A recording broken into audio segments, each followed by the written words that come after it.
Chapter 461. Gurun Hitam. Tak lama setelah Han Li menghilang, seorang pembudidaya laki-laki perlahan berjalan keluar dari sisi gunung kecil. Dia tampak berusia sekitar 40 tahun dan memiliki kulit pucat. Dia adalah kultivator yang telah memperlakukan Zenith Yin dengan sangat ketakutan di pintu masuk Heaven Void Hall. Pada saat itu, dia mengenakan topi bambu berbentuk kerucut hijau tua yang aneh dan memegang mangkuk batu giok putih. Tubuhnya menyembunyikan rasa dingin yang benar-benar terisolasi dari panas terik yang mengelilinginya. Dia naik ke puncak gunung dan mengamati sekelilingnya dengan sangat waspada seolah-olah dia sedang mencari sesuatu. Tetapi setelah melihat bahwa tidak ada apa-apa, ekspresinya hanya menjadi semakin berhati-hati. Dia pikir dia telah melihat siluet kabur ketika dia menatap gunung dari jauh. Tetapi setelah tidak menemukan jejak orang di gunung, dia menjadi lebih waspada.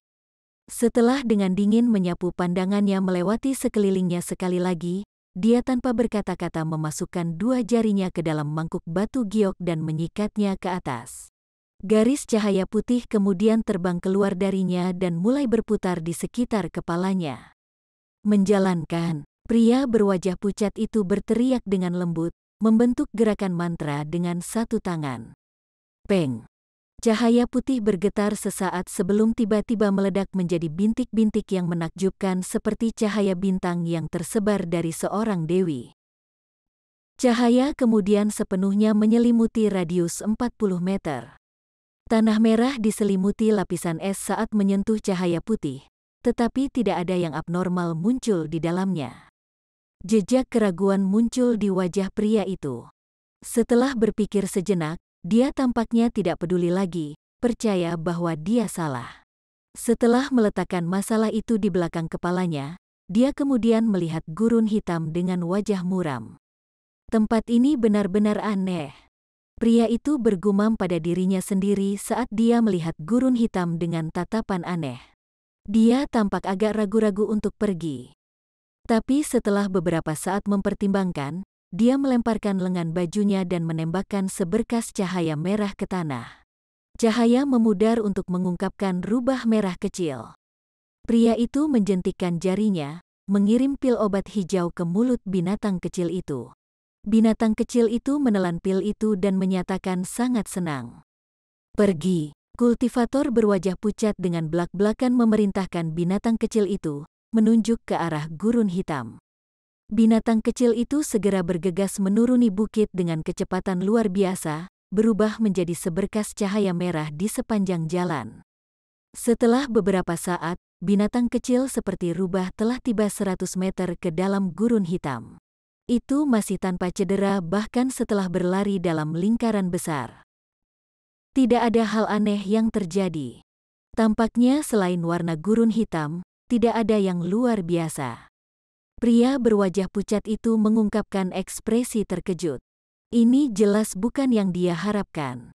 Dia telah mempersiapkan dirinya untuk kehilangan Red Fox Beast-nya. Karena itu hanyalah binatang roh kelas 1 biasa, dia tidak akan merasakan sakit hati sama sekali. Itu tidak memiliki kemampuan yang menonjol selain dari gerakannya yang gesit dan indera penciumannya yang luar biasa. Dia dengan tegang mengerutkan kening dan dengan kaku menatap binatang kecil itu saat berlari mengelilingi gurun dalam lingkaran sebelum bersiul ke arahnya. Itu kemudian berlari dan terbang kembali ke lengan bajunya.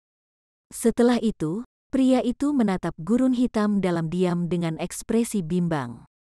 Tapi dengan keraguan sesaat, dia mulai menuruni bukit dan dengan hati-hati berjalan menuju gurun hitam. Tanpa sepengetahuannya, tak lama setelah dia berjalan menuruni bukit kecil, siluet Han Li muncul kembali di puncak bukit dalam serangkaian kabur yang berfluktuasi. Meskipun pria berwajah pucat menggunakan teknik untuk mencari area yang luas, Han Li dengan mudah dapat menghindari serangannya dan tidak mengungkapkan jejak dirinya dengan menggunakan teknik penahanan ki tanpa nama dan shifting smoke steps. Meskipun pria itu adalah seorang pembudidaya formasi inti menengah, Han Li sangat yakin bahwa serangan tiba-tiba dari 9 pedang penghangat awan bambunya akan langsung membunuhnya jika dia mendekat. Han Li cukup ragu apakah dia harus membunuhnya atau tidak. Sementara dua hartanya cukup berharga, Han Li memilih untuk membuatnya bertindak sebagai pengintai depan. Tetapi ketika pria berwajah pucat itu menyuruh binatang kecil itu menjelajahi gurun hitam tanpa hasil, Han Li sepenuhnya meninggalkan rencananya untuk menyerangnya. Karena bahaya terbesar tidak diketahui, akan lebih baik untuk membiarkan dia memandu jalan.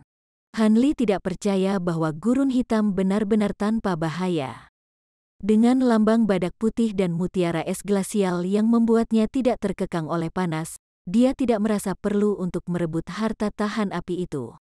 Pria berwajah pucat itu tidak menyadari bahwa Han Li ada di belakangnya sedikit pun dan melanjutkan perjalanan ke gurun hitam yang aneh. 3 meter, 6 meter. Ekspresi pria itu semakin tegang saat dia melangkah lebih dalam ke gurun hitam.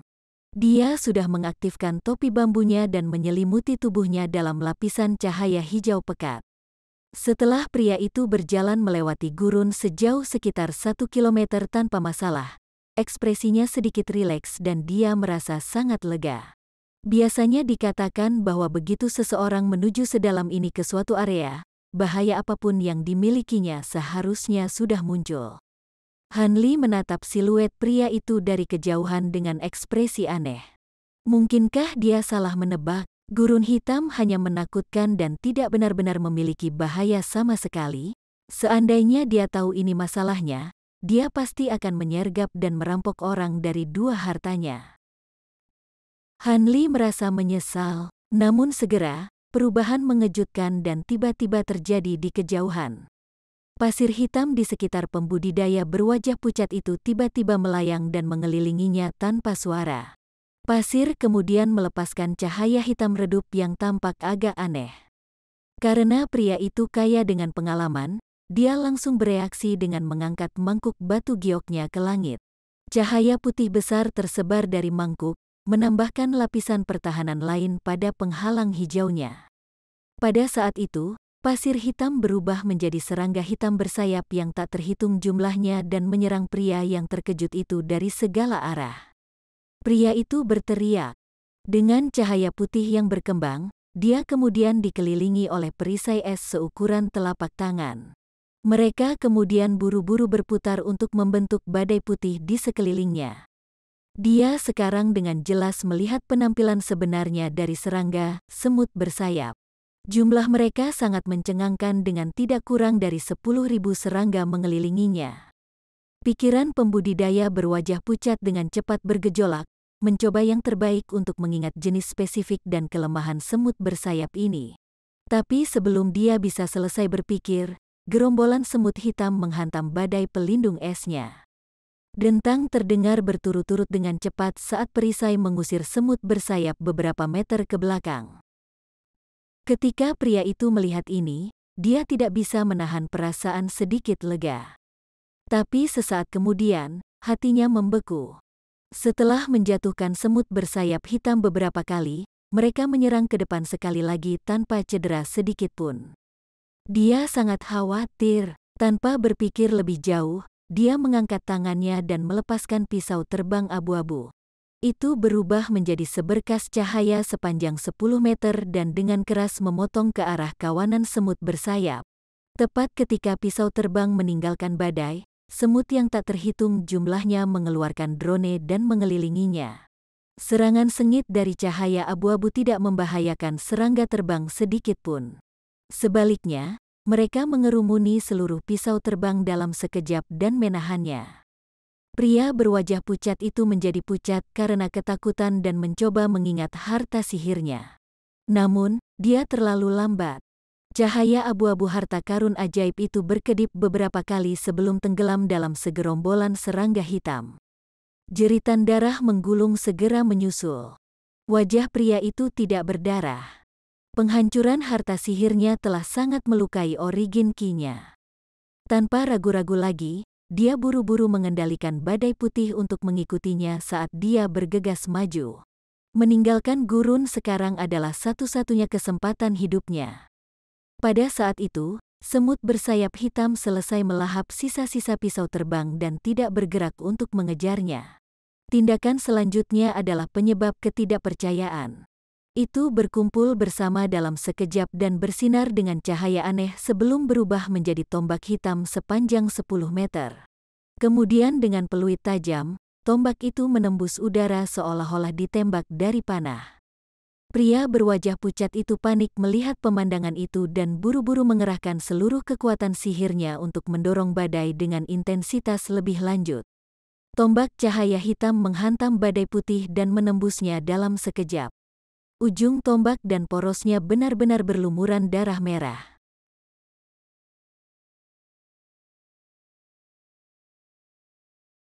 Chapter 462. Semut api besi. Badai tiba-tiba berhenti, memperlihatkan pria tua berwajah pucat itu. Tubuhnya dengan lesu berdiri di tempat dengan perisai es dan penghalang hijau hancur total. Sebuah lubang seukuran kepalan tangan muncul di tempat jantungnya seharusnya berada. Tepi lubang itu gelap gulita seolah-olah itu disebabkan oleh pembakaran. Pria itu menundukkan kepalanya untuk melihat dadanya dan tanpa sadar menyentuhnya dengan tangannya. Dia memasang ekspresi keheranan seolah-olah dia tidak percaya dengan apa yang dilihatnya. Pada saat ini, tombak hitam bersenandung dan berubah kembali menjadi segerombolan semut terbang yang padat. Mereka dengan liar bergegas menuju pria itu tanpa menahan diri, melemparkannya ke bawah dan menutupi seluruh tubuhnya dalam sekejap. Beberapa jeritan menyedihkan segera mengikuti sebelum disambut dengan keheningan. Sesaat kemudian, semut bersayap tiba-tiba melayang di udara dan jatuh kembali ke lokasi semula, menyatu dengan butiran pasir. Adapun di mana lelaki tua itu jatuh, tidak ada jejak dia yang tersisa. Hanli melihat ini secara keseluruhan dari puncak bukit. Dia memasang ekspresi aneh dari keterkejutan yang dia rasakan. Itu adalah semut api besi. Mereka pasti. Saya tidak menyangka akan melihat serangga eksotis di lokasi ini. Hanli bergumam pada dirinya sendiri. Ketika Hanli pertama kali melihat semut bersayap, dia tidak mengenali apa itu semut. Hanli hanya berhasil mengidentifikasi mereka setelah dia melihat mereka tanpa rasa takut menerima serangan dari harta sihir pembudidaya berwajah pucat dan kemudian mengembun menjadi tombak. Ada banyak spesies serangga roh semut bersayap di dunia budidaya, dan mereka semua tampak hampir sama. Pembudidaya yang tidak berspesialisasi dalam teknik pengendalian serangga akan kesulitan membedakannya. Faktanya, spesies semut bersayap yang berbeda sangat berbeda dalam tingkat kekuatan dan keganasannya. Semut bersayap yang lebih menakutkan akan menyebabkan bahkan pembudidaya formasi inti dengan gugup mundur saat melihat mereka. Adapun semut api besi, mereka berada di peringkat ke-37 pada peringkat serangga eksotis dan merupakan salah satu spesies semut bersayap yang paling menakutkan. Terlepas dari peringkat 9 semut kristal surgawi dari legenda, semut ini mungkin yang paling tangguh dari jenisnya. Tidak hanya semut bersayap ini yang hampir kebal terhadap serangan fisik, bahkan sebagian besar teknik sihir juga tidak banyak berpengaruh pada mereka. Terlepas dari teknik sihir atribut api dan air kelas menengah atau lebih tinggi serta beberapa teknik sihir khusus, mereka hampir tidak bisa dihancurkan, memiliki kemampuan pertahanan abnormal yang hampir setara dengan kumbang pemakan emas. Faktanya, mereka bahkan lebih unggul dari kumbang pemakan emas dalam menahan serangan harta sihir. Sementara mereka tidak memiliki kemampuan aneh kumbang pemakan emas untuk mengkonsumsi kekuatan spiritual, semut api besi memiliki kemampuan menakutkan untuk menyemburkan api hitam dan melakukan transformasi gerombolan. Koloni semut api besi bisa berubah menjadi harta sihir atribut api sesuka hati.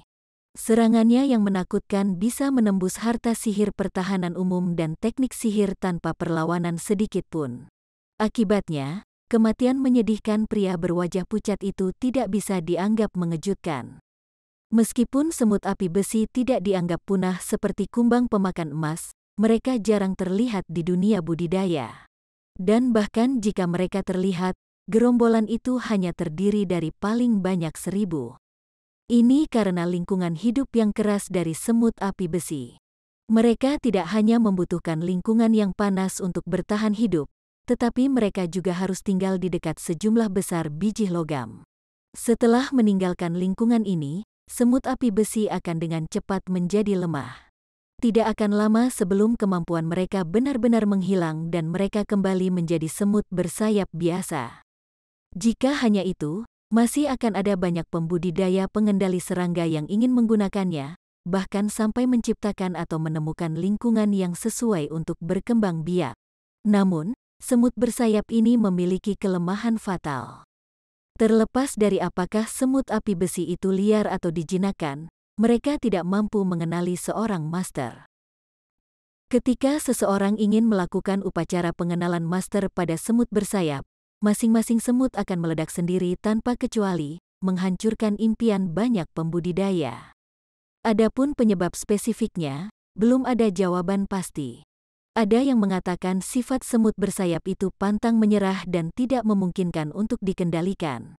Ada orang lain yang mengatakan itu ada hubungannya dengan konstitusi semut api besi, sementara yang lain, secara alami, ada sangat sedikit orang yang tahu tentang semut api besi baik di wilayah selatan surgawi atau laut bintang yang tersebar. Mereka jarang terlihat dalam 1000 tahun terakhir dan koloni mereka tumbuh semakin kecil. Mereka dianggap hampir punah. Pada saat itu, Han Li sedang melihat gurun hitam sambil melamun. Tampaknya gurun hitam adalah jebakan alami bagi semut api besi. Meskipun Han Li tidak tahu berapa banyak koloni yang terdapat di gurun, dilihat dari bagaimana pembudidaya berwajah pucat bertemu satu setelah berjalan hanya 1 kilometer, jumlahnya tidak sedikit. Sangat mungkin bahwa koloni semut api besi yang berjumlah ratusan ribu juga ada di gurun. Dengan pemikiran itu, Han Li merasakan hawa dingin menjalar di punggungnya. Dia kemudian menyapu indera spiritualnya melalui kantong penyimpanannya, menghitung lebih dari selusin jimat atribut es dan api kelas menengah. Mereka seharusnya cukup untuk menghadapi 3 koloni semut api besi yang berukuran sama dengan yang dia lihat sebelumnya.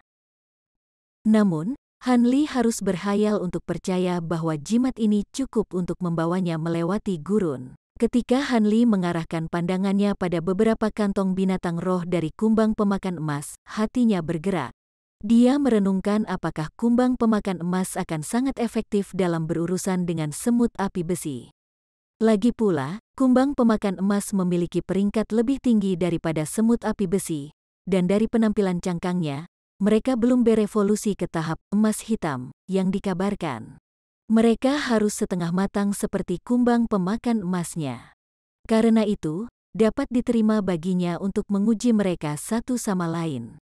Hampir tidak mampu menahan kegembiraannya yang meningkat, Han Li merenung sejenak sebelum memutuskan bahwa tidak ada masalah dalam menguji kumbang pemakan emasnya melawan semut api besi yang baru saja dilihatnya. Bahkan jika kumbang pemakan emasnya tidak mampu menghadapi mereka, dia masih memiliki beberapa jimat kelas menengah yang bisa dia gunakan untuk membela diri dan mundur dengan aman dari gurun. Ekspresi Han Li menjadi dingin saat ia bergegas menuruni puncak bukit, langsung menuju ke gurun hitam. Setelah beberapa saat, Han Li telah tiba di tepi gurun. Dia menatap pasir hitam di bawahnya dan menyipitkan matanya. Dia kemudian mengambil segenggam pasir dan membawanya dekat ke matanya. Han Li segera mendengus. Dengan kilatan cahaya kuning tiba-tiba dari tangannya, dia dengan erat menutup cengkeramannya dan meremasnya. Akibatnya, sebagian besar pasir tetap tidak hancur. Han Li menyeringai dan perlahan bergumam pada dirinya sendiri, ini bukan pasir hitam. Ini sebenarnya butiran bijih besi. Tetapi untuk menyebarkan bijih dalam jumlah yang begitu padat melintasi gurun yang begitu luas.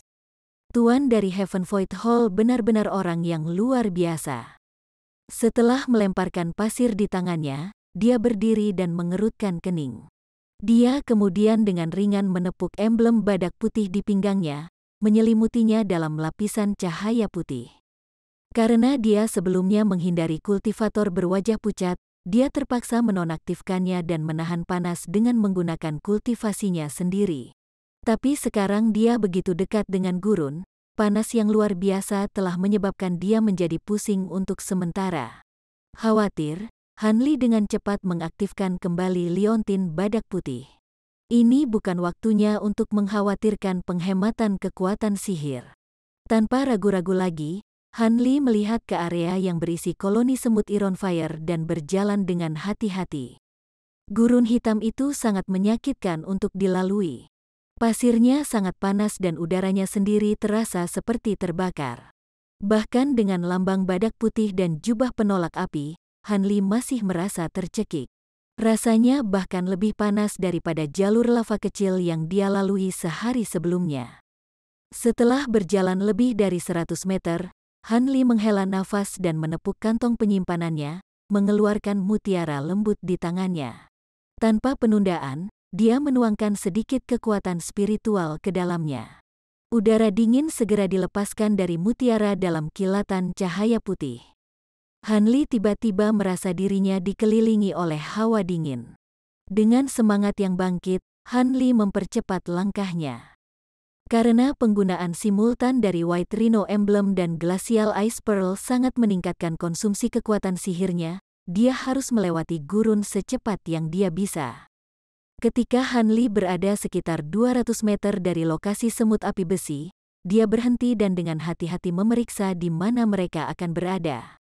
Beberapa saat kemudian, Han Li menggelengkan kepalanya.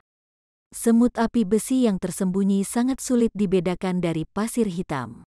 Bahkan sulit untuk melihat mereka dengan indera spiritualnya. Fluktuasi ki spiritual koloni semut sangat lemah, mungkin karena mereka secara bawaan terampil menahan ki mereka.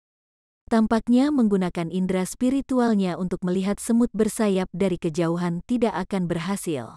Dia harus mencoba menggunakan kumbang pemakan emas miliknya.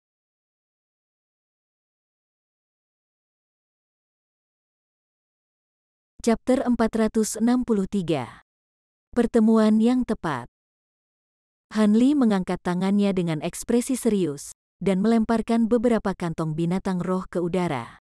Saat mereka melayang di udara, dia membentuk tangannya menjadi gerakan mantra, menyebabkan kantong terbuka dan melepaskan kumbang pemakan emas yang tak terhitung jumlahnya.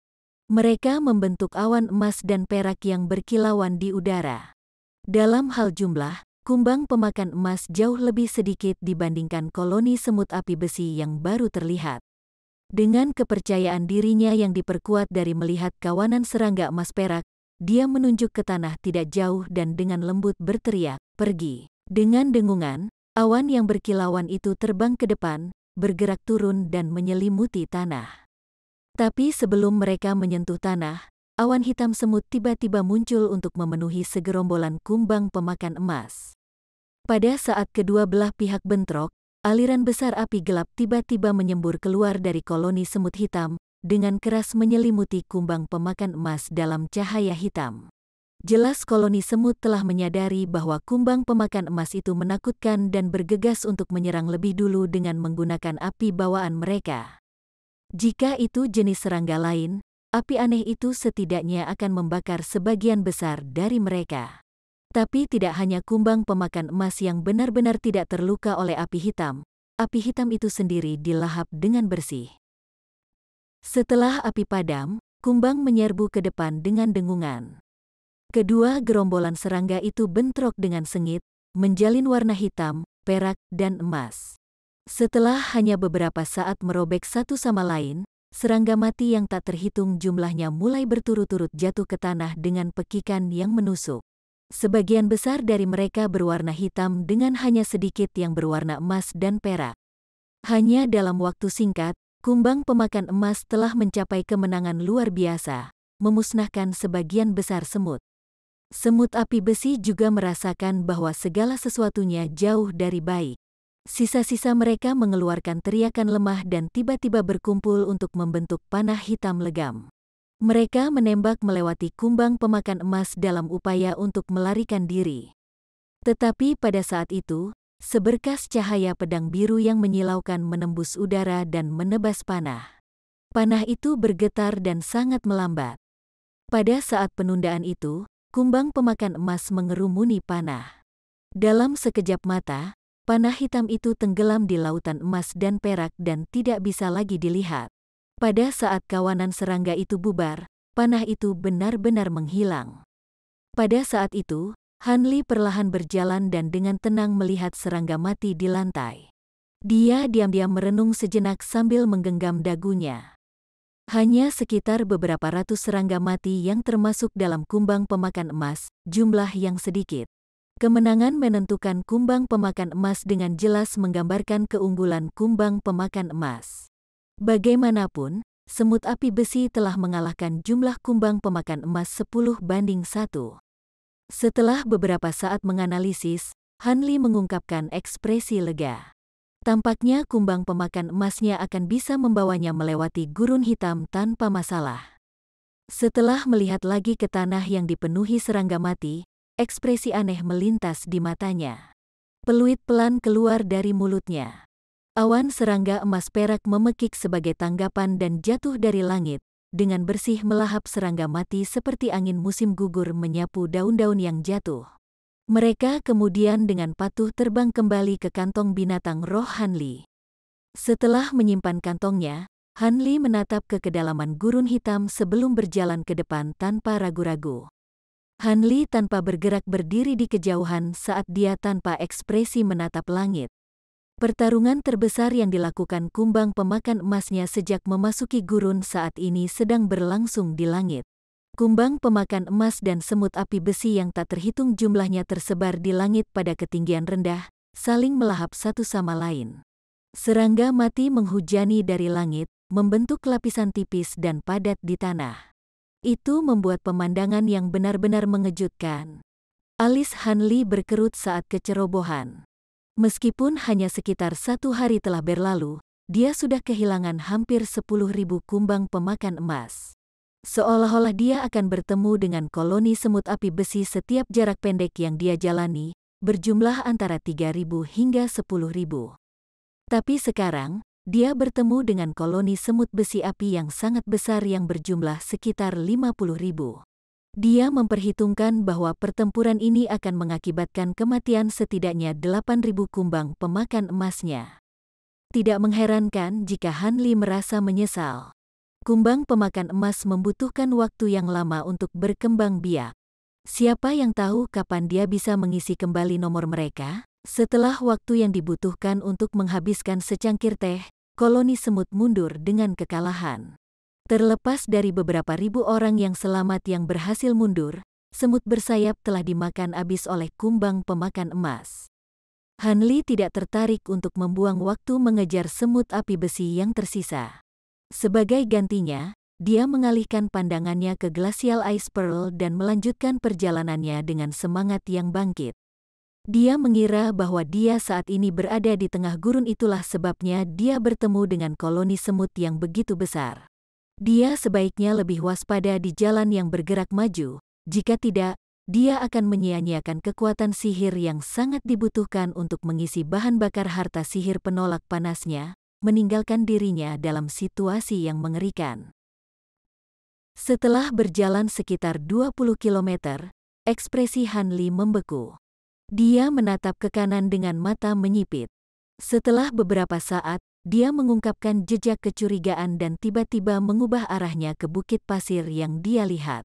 Ketika Han Li tiba di puncak bukit pasir, dia tanpa sadar mengerutkan kening. Dia telah melihat satu lagi koloni semut api besi di garis pandangnya. Koloni semut bersayap ini hanya berjumlah sekitar 10.000 dan menyerang bola cahaya biru redup. Bola cahaya berada di ambang kehancuran. Saat itu berkedip, gambar seseorang dengan penampilan tegang bocor. Han Li menatap ini dengan acuh tak acuh. Pada saat itu, semut api besi telah berubah menjadi pedang panjang tajam yang menyala dengan api hitam dan dengan keras memotong bola cahaya. Han Li yakin bahwa orang ini akan hancur. Tapi kemudian, pelet hijau tua yang biasa-biasa saja keluar dari bola cahaya. Tepat saat pelet menyentuh pedang hitam, api hijau tua seukuran kepalan tangan terbakar dengan hebat. Semut yang terbungkus oleh api dengan cepat menyebar dengan hampir 100 semut api besi jatuh ke tanah. Han Li merasa terkejut. Pelet hijau tua itu adalah harta yang luar biasa. Cukup menakutkan untuk membakar diri dengan api yang dikaitkan dengan semut api besi tanpa perlawanan. Tampilan yang tak terbayangkan. Sepertinya dia masih cukup bodoh tentang harta unik yang tak terhitung jumlahnya yang ada di dunia kultivasi. Munculnya api hijau membuat marah kawanan semut. Mereka berhamburan dan dengan liar menyerbu ke arah bola cahaya tanpa niat untuk mundur. Kultivator di dalam bola cahaya tampaknya tidak lagi memiliki banyak pelet yang tersisa. Pada saat semut api besi telah tersebar, sudah terlambat untuk menembakkan pelet kedua, menghasilkan situasi yang tidak berdaya. Namun, dia juga menyadari keberadaan Han Li. Saat dia diserang oleh semut api besi, dia sesekali melirik ke arah Han Li. Han Li dengan acuh tak acuh berbalik dan melanjutkan jalannya. Dia saat ini tidak punya pikiran untuk mendapatkan hartanya atau menyia-nyiakan nyawa kumbang pemakan emasnya. Kumbang pemakan emasnya memiliki nilai yang jauh lebih tinggi di gurun yang aneh ini daripada harta biasa, dan dia tidak ingin menyia-nyiakannya dengan sia-sia. Tapi siapa yang tahu bahwa saat dia mengambil langkah pertamanya, dia tiba-tiba mendengar transmisi suara serak yang familiar dari bola cahaya. "Rekan Taois Han, mohon tunggu, ini adalah Yuan Yao. Saya harus menyusahkan rekan Taois Han untuk membantu saya. Saya pasti akan mengungkapkan rasa terima kasih saya setelah itu." Suara Yuan Yao dipenuhi dengan kepanikan yang cemas. "Yuan Yao." Han Li tiba-tiba berhenti dan ragu-ragu sejenak sebelum perlahan berbalik. Ini benar-benar dunia kecil. Di area seluas Path of Molten Rock, dia benar-benar berhasil bertemu dengan wanita yang hampir tidak bisa dia kenal. Sulit dipercaya, karena dia bisa dianggap sebagai teman, Han Li merasa enggan meninggalkannya untuk mati. Selain itu, dia awalnya mempertimbangkan untuk menemukannya karena masalah rahasia. Ini hanya membunuh dua burung dengan satu batu. Setelah melihat bola cahaya redup dan dengan cepat bergumam pada dirinya sendiri, dia melemparkan kantong binatang buas dari pinggangnya dan melepaskan segerombolan kumbang pemakan emas ke dalam keributan. Ketika dia melihat ini, dia tidak bisa berkata-kata. Kumbang pemakan emas hanya berjumlah sekitar 1000 tetapi mampu dengan mudah memusnahkan segerombolan semut api besi yang lebih dari 10 kali ukurannya. Dia akhirnya pulih dari keterkejutannya ketika Han Li dengan tenang mengambil kumbang pemakan emasnya, dan dia dengan cepat menyingkirkan bola cahaya birunya. Kulit Yuan Yao memucat karena kekuatan sihir yang dikeluarkan, tapi ini hanya membuatnya tampak lebih menawan. Jubah hitamnya telah diganti dengan pakaian tipis yang pas, memperlihatkan sosoknya yang anggun dan awet muda. Tubuhnya juga basah kuyup dengan aroma harum keringatnya, memenuhi udara dengan daya pikat yang mematikan. Han Li tercengang dengan ini, tetapi dia segera pulih. Yuan Yao memberi hormat kepada Han Li dengan senyum berseri-seri dan berbicara dengan suara yang menawan. Yuan Yao tidak bisa cukup berterima kasih kepada rekan Taois Han atas penyelamatannya.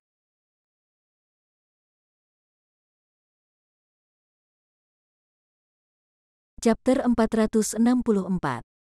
Mutiara Jiwa Menangis. Han Li meliriknya dan dengan tenang berkata, "Itu hanyalah upaya kecil. Sekarang rekan Dao Yuan keluar dari bahaya, saya akan pergi." Dia kemudian berbalik dan berjalan pergi tanpa niat untuk tinggal. Masih terguncang oleh pertemuannya yang hampir mati, Yuan Yao menjadi pucat dan tidak mampu untuk tetap tenang. Dia buru-buru berkata, "Saudara Han, saya masih belum mengucapkan terima kasih karena Anda menyelamatkan hidup saya."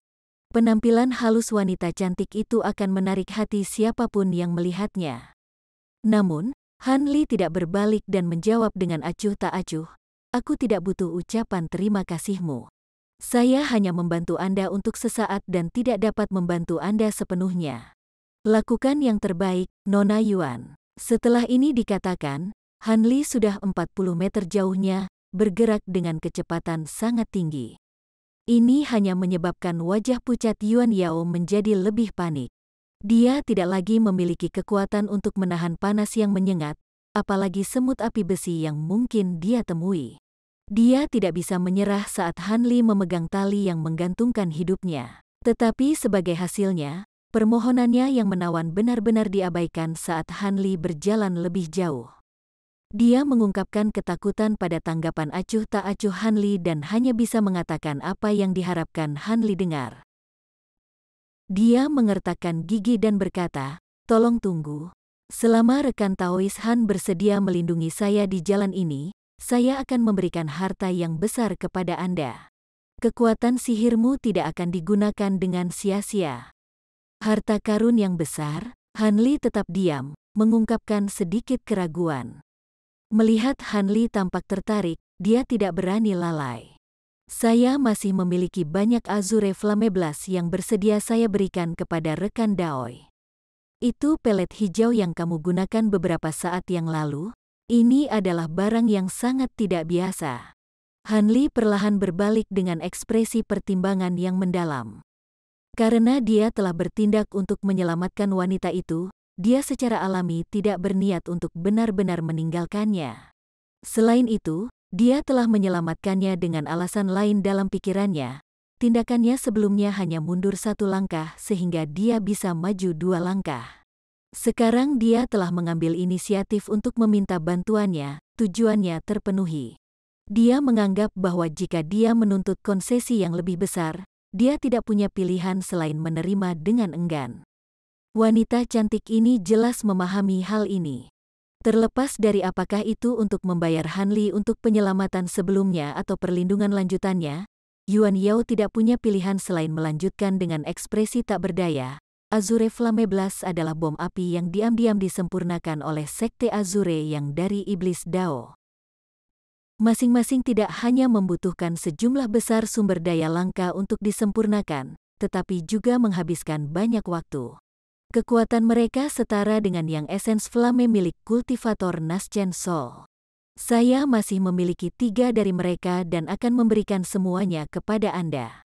Ekspresi wanita itu menjadi lebih tegas saat dia berbicara. Dia mengulurkan tangan putih salju untuk mengungkapkan 3 pelet bersinar dengan lampu hijau lembut.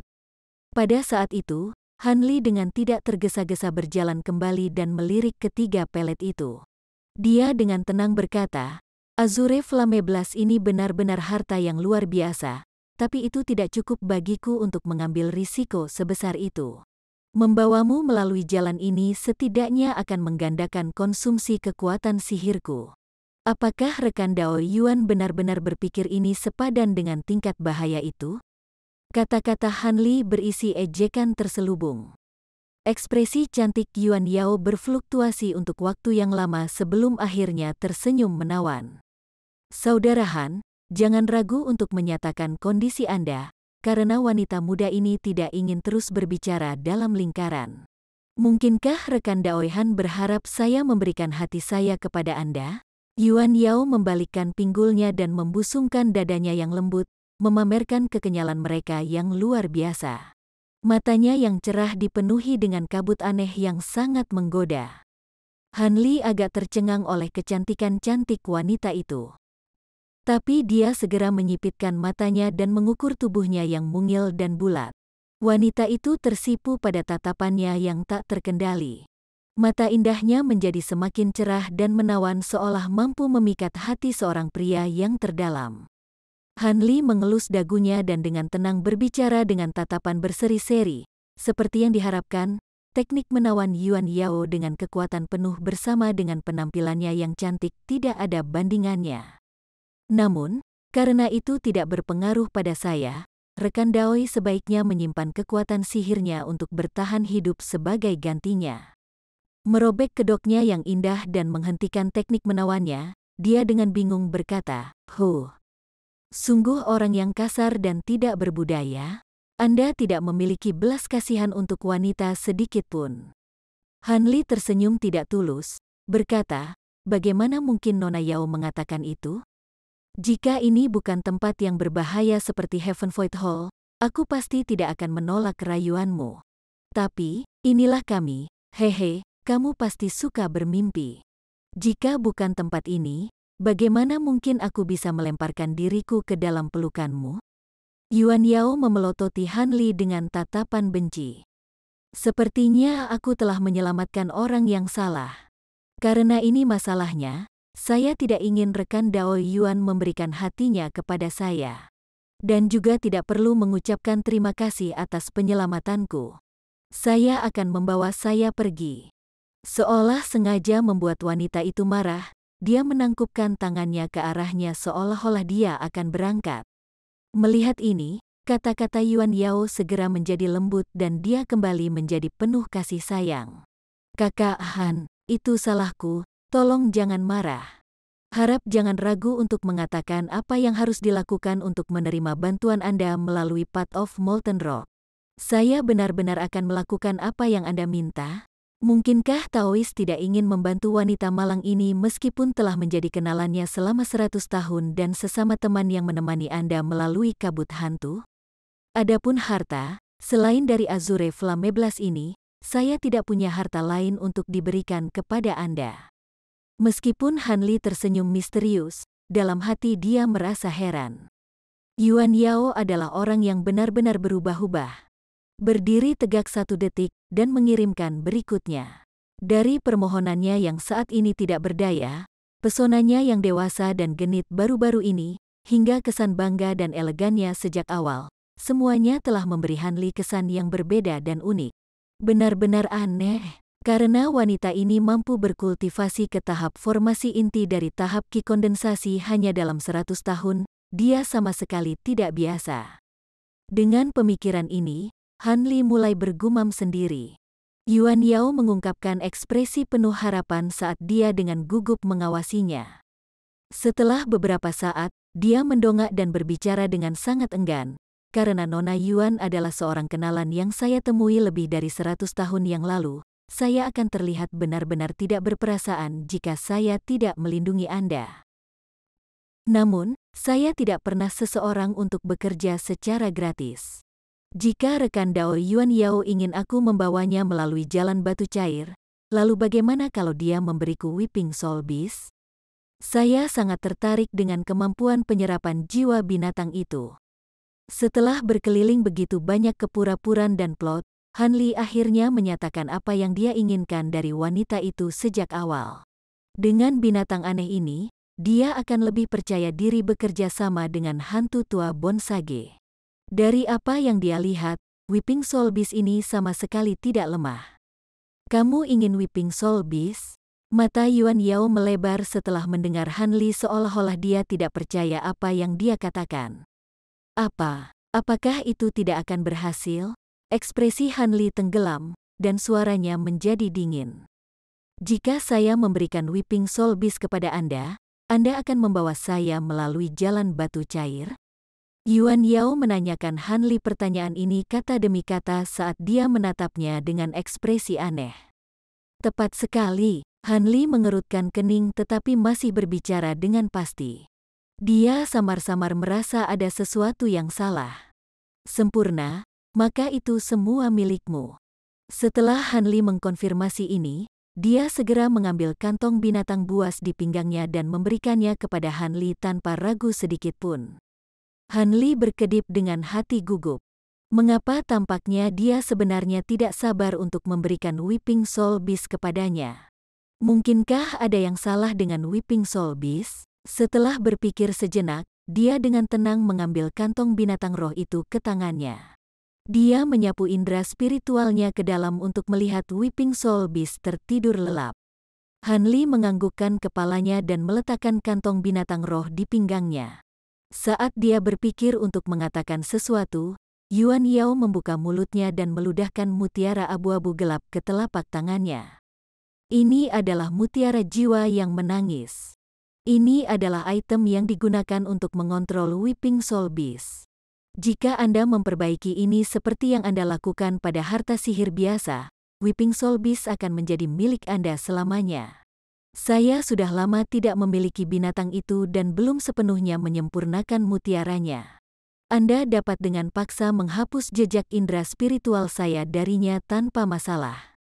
Yuan Yao terkekeh dan memberikannya pada Han Li. Han Li memandang Weeping Soul Pill dengan penuh minat dan tidak bergerak untuk menerimanya. Mutiara ini adalah sesuatu yang dia ketahui dari Fiery Violet Spirit ketika dia bertanya tentang Weeping Soul Beast. Dia kemudian menyadari bahwa dia tidak mampu dengan lancar mengendalikan Whipping Soul Beast karena dia belum sepenuhnya menyempurnakan Whipping Soul Pearl selama waktu itu. Ini telah meningkatkan minatnya untuk mendapatkan binatang aneh itu. Tapi setelah melihat bagaimana dia begitu cepat memberikannya padanya dengan ekspresi senang seolah-olah dia membersihkan dirinya dari wabah setan, Han Li menjadi ragu-ragu dan tidak terburu-buru untuk mengambil mutiara itu.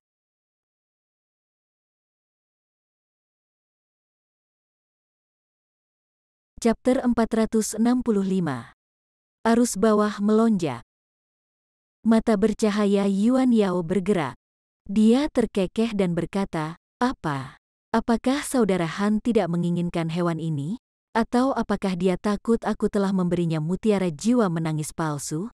Suaranya menyembunyikan nada menggoda. Han Li tidak segera menjawab dan memeriksa mutiara itu sejenak sebelum berkata, "Saya dapat mengatakan bahwa itu sah dari aura hantu Yin. Namun, saya tidak tahu banyak tentang Whipping Soul Beast. Mungkinkah tubuh saya akan menderita karena pemurnian mutiara?" Setelah Han Li mengatakan ini, dia dengan kaku menatap mata indah Yuan Yao. "Bagaimana bisa? Jika ada masalah seperti itu, saya tidak akan secara pribadi memperbaikinya. Namun, memurnikan mutiara membuat diri Anda merasa tidak enak badan. Selama seseorang menanggungnya, tidak ada masalah." Yuan Yao memiliki ekspresi tenang dan berbicara dengan nada tidak peduli. Merasa tidak sehat, Han Li mengerutkan alisnya dan menatap wanita itu sejenak sebelum mengalihkan pandangannya ke arah mutiara.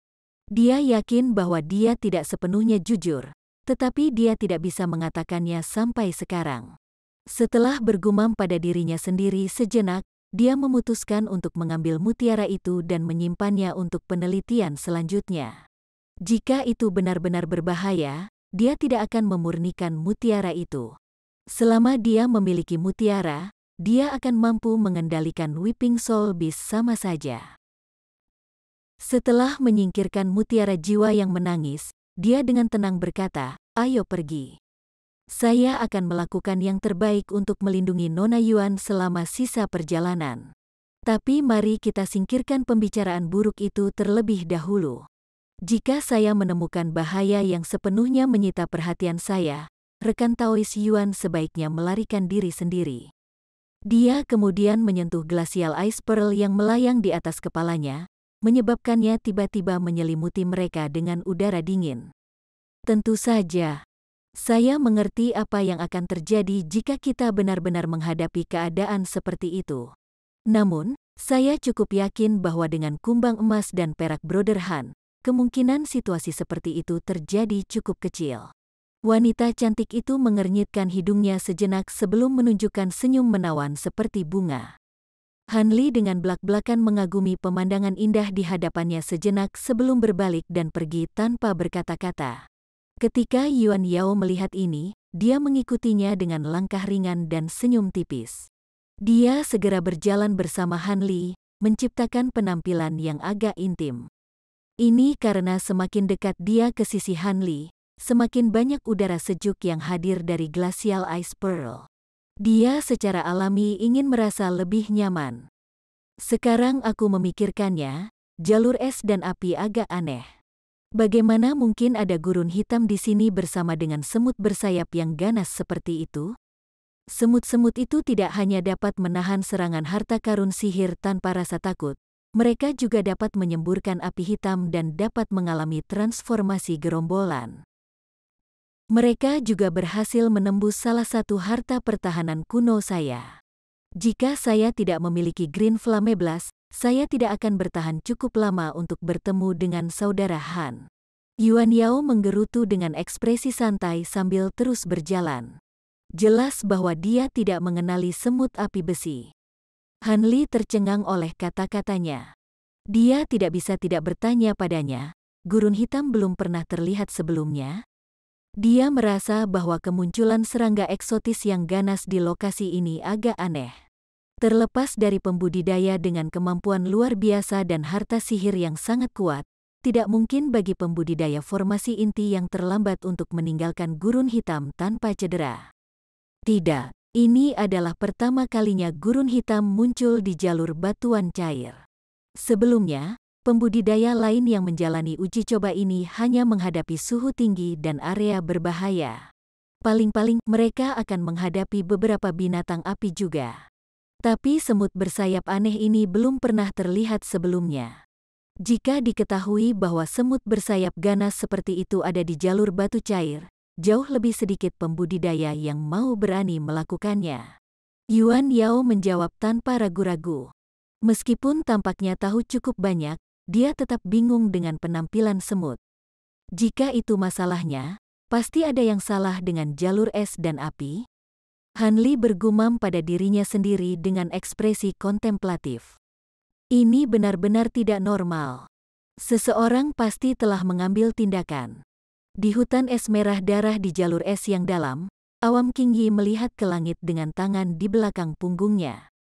Bola lampu biru berukuran inci yang tak terhitung jumlahnya berputar di sekelilingnya, memisahkannya dari kawanan padat beberapa ratus binatang perak yang mengelilinginya. Binatang kecil ini sangat mirip tikus.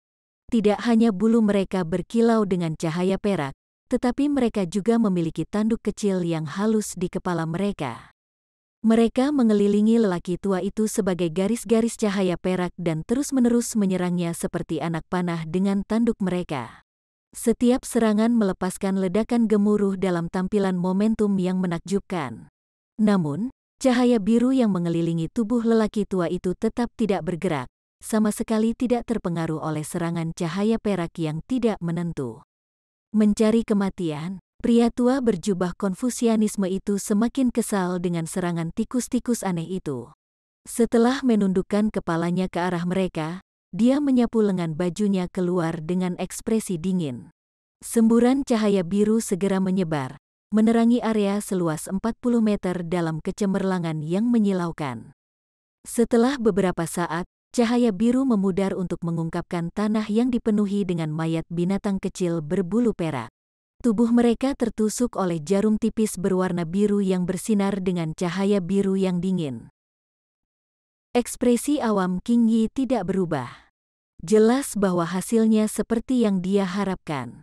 Setelah dengan acuh tak acuh melirik ke tanah, dia mengulurkan tangan kanannya yang keriput dan dengan ringan menyapukannya ke udara. Jarum terbang kembali ke arahnya sebagai garis cahaya biru dan menghilang ke dalam tubuhnya. Tikus cahaya perak, bagaimana mungkin hewan-hewan terkutuk ini hanya muncul di persidangan kedua? Mungkinkah? Pria tua itu merenung tanpa bergerak dan ekspresinya menjadi cemberut. Karena tikus cahaya perak ini telah muncul di jalur kristal mendalam, jalur batu cair juga harus memiliki sesuatu yang sama tak terbayangkan. Saya khawatir anak muda Han akan menghadapi masalah yang cukup besar. Awam King Yi dengan dingin mendengus kesal dan berbicara pada dirinya sendiri dengan sedikit ketakutan. Segera setelah itu, dia menghela nafas dalam-dalam, menghilang dari pandangan dengan beberapa kabur. Hutan es berwarna merah darah tampak cukup aneh dengan tanahnya yang dipenuhi dengan mayat binatang perak kecil. Di suatu tempat tanpa cahaya di ngarai besar, dua suara dengan tenang mengobrol dalam kegelapan. Bukankah kamu terlalu ceroboh, menggunakan semut besi dan tikus cahaya perak? Meskipun kami selalu memainkan trik kami di setiap perburuan harta karun, itu tersembunyi dengan baik. Penampilan gurun hitam dan hutan es darah terlalu berani. Terlepas dari beberapa yang tidak menghadapi rintangan ini, saya khawatir sebagian besar pembudidaya iblis dan dao benar akan mati. Ketika saat itu tiba, para pembudidaya Nasjen Sol itu tidak akan lagi tertipu. Sebuah suara berbicara dengan sedikit ketakutan. Bodoh, apakah Anda benar-benar percaya bahwa tindakan kami sebelumnya di Aula Heaven Void tidak diketahui oleh Tao yang benar dan iblis? Mereka sudah lama mengetahuinya, tetapi mereka memilih untuk berpura-pura tidak tahu karena kekuatan istana bintang kita.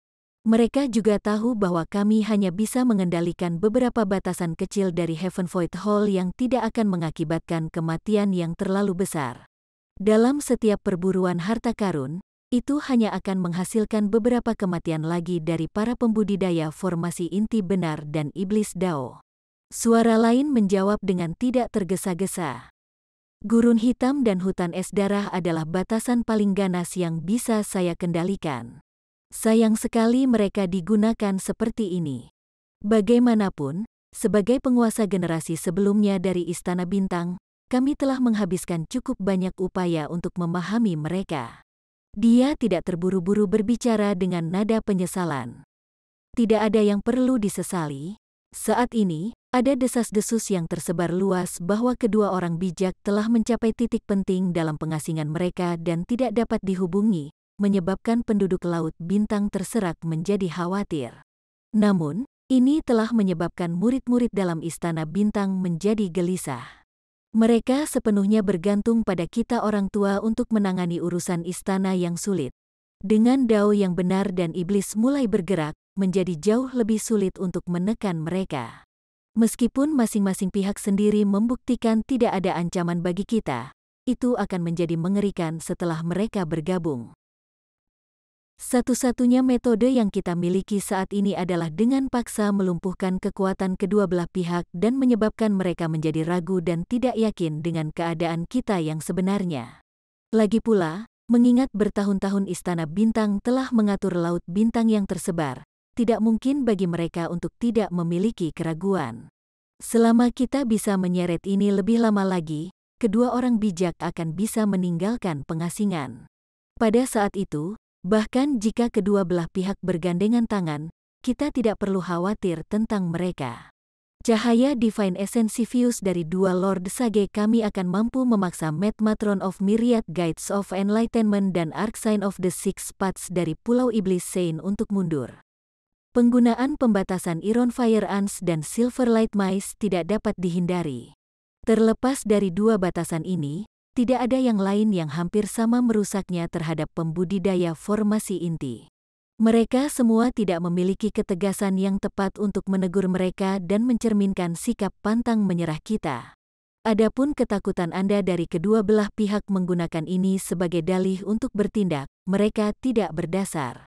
Mereka di antara orang mati bukanlah murid pribadi mereka sendiri, dan mereka adalah lawan kita dalam kontes untuk Heaven Void Cauldron. Apa yang telah kita lakukan tidak cukup bagi mereka untuk bertindak. Paling-paling mereka akan mendidih di dalam. Suara dingin itu mencibir saat dia memberikan penjelasannya yang panjang. Suara pertama tetap diam seolah menyetujui penilaian yang lain.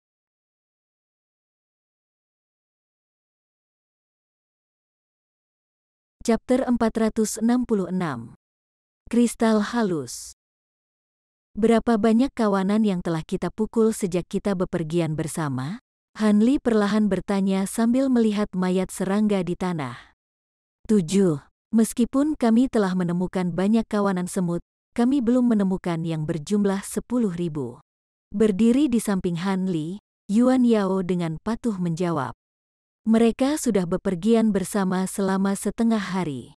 Hanli mengerutkan kening mendengar nomor itu dan ekspresinya menjadi cemberut seolah-olah dia memiliki kekhawatiran di benaknya. Setelah beberapa pemikiran, dia menyapu lengannya ke arah kumbang pemakan emasnya yang telah selesai memakan mayat.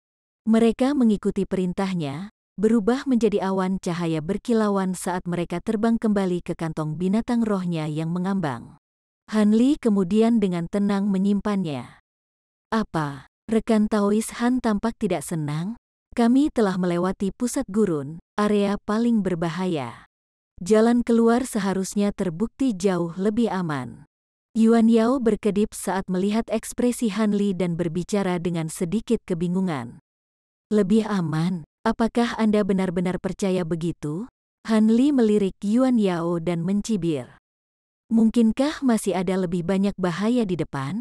Yuan Yao tanpa sadar mengerutkan kening dan berbicara tanpa percaya diri. Dengan ekspresi acuh tak acuh, Hanli berkata, saya tidak tahu apakah ada lebih banyak bahaya di depan, tapi saya yakin akan sesuatu. Kami akan cukup beruntung untuk tidak menemukan kawanan semut yang tidak memiliki semut tahap akhir. Sampai sekarang, kami belum menemukan megakoloni yang mengandung semut kelas akhir. Kami harus lebih berhati-hati di jalan keluar.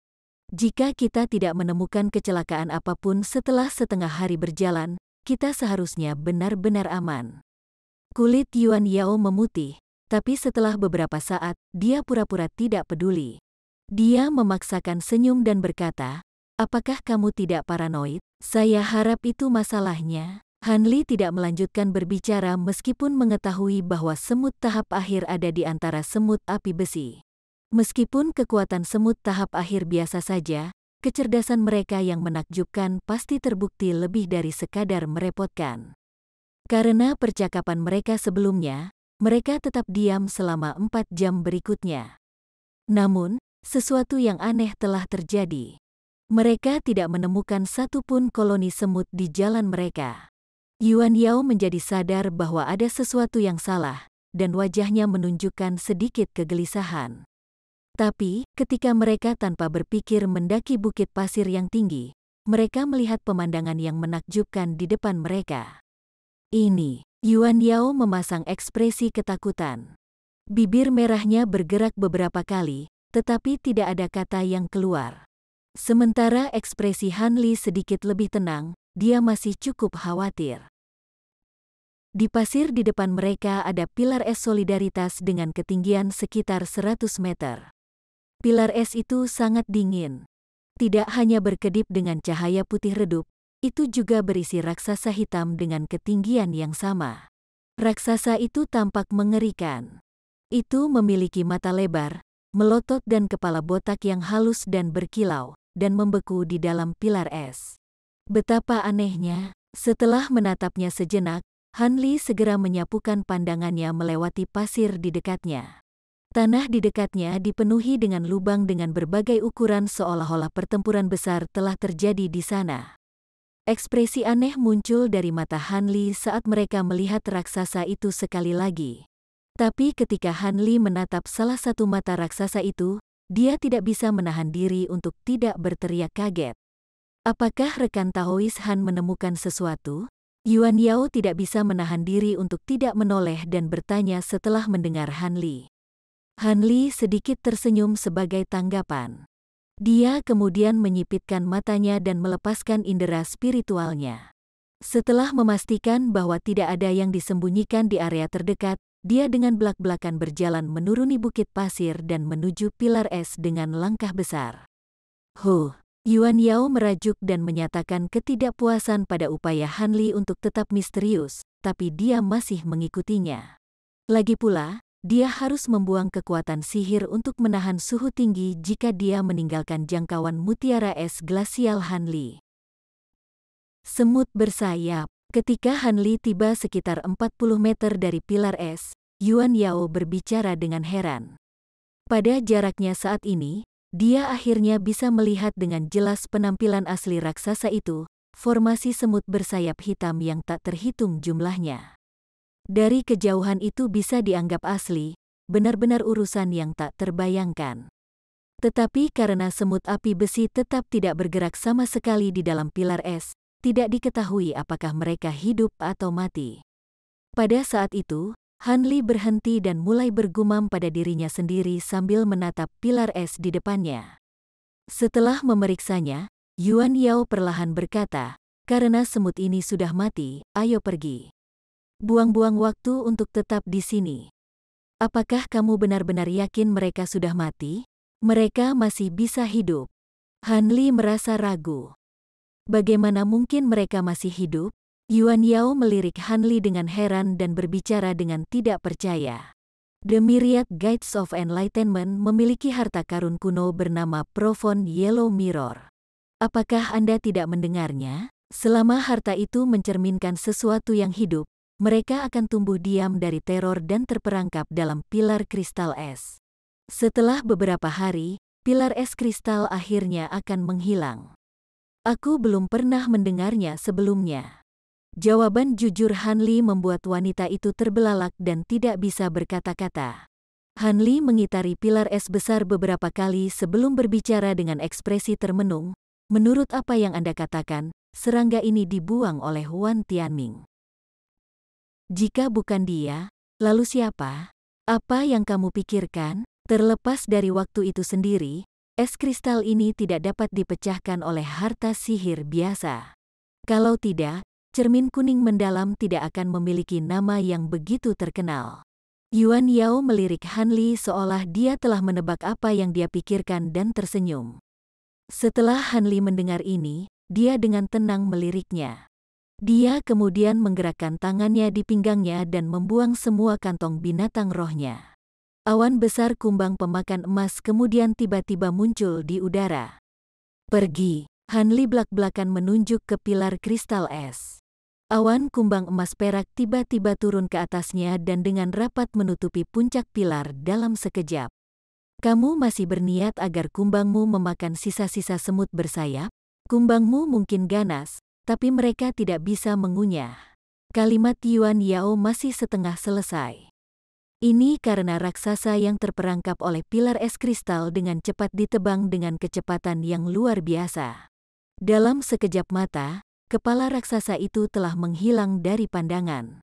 Mulut kecil Yuan Yao menganga terbuka dan tidak menutup sampai beberapa saat kemudian.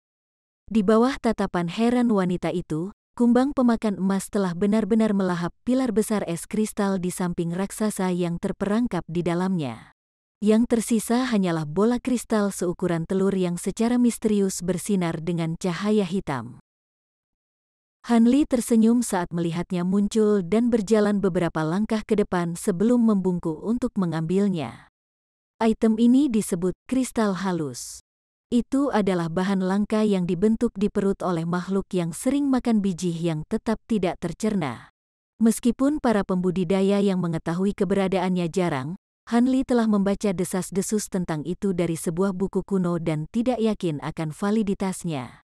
Tetapi ketika dia melihat mutiara yang terkandung di dalam mata raksasa semut api besi, dia tiba-tiba teringat akan hal ini dan hatinya mulai bergejolak.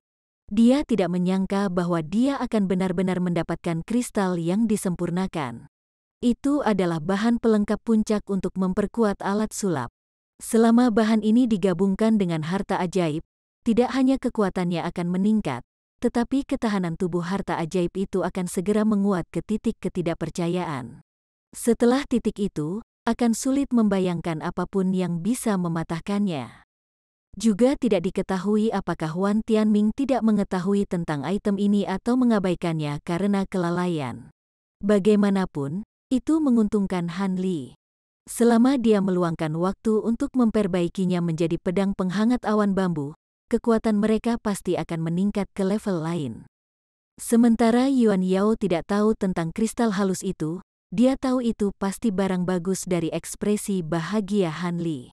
Namun, dia dengan bijaksana tetap diam tentang hal-hal yang tidak ada hubungannya dengan dia.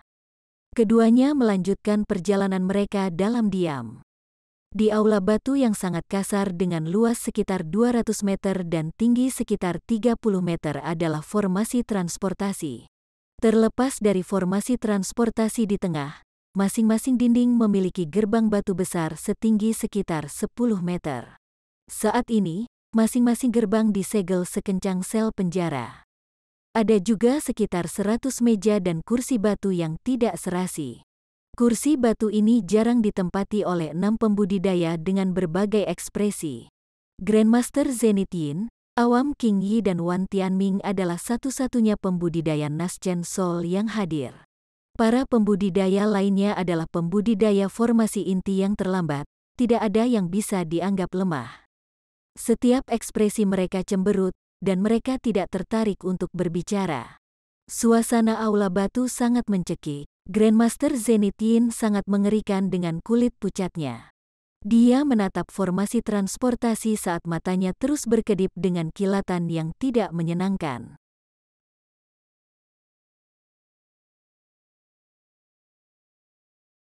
Chapter 467. Lebih banyak harta karun.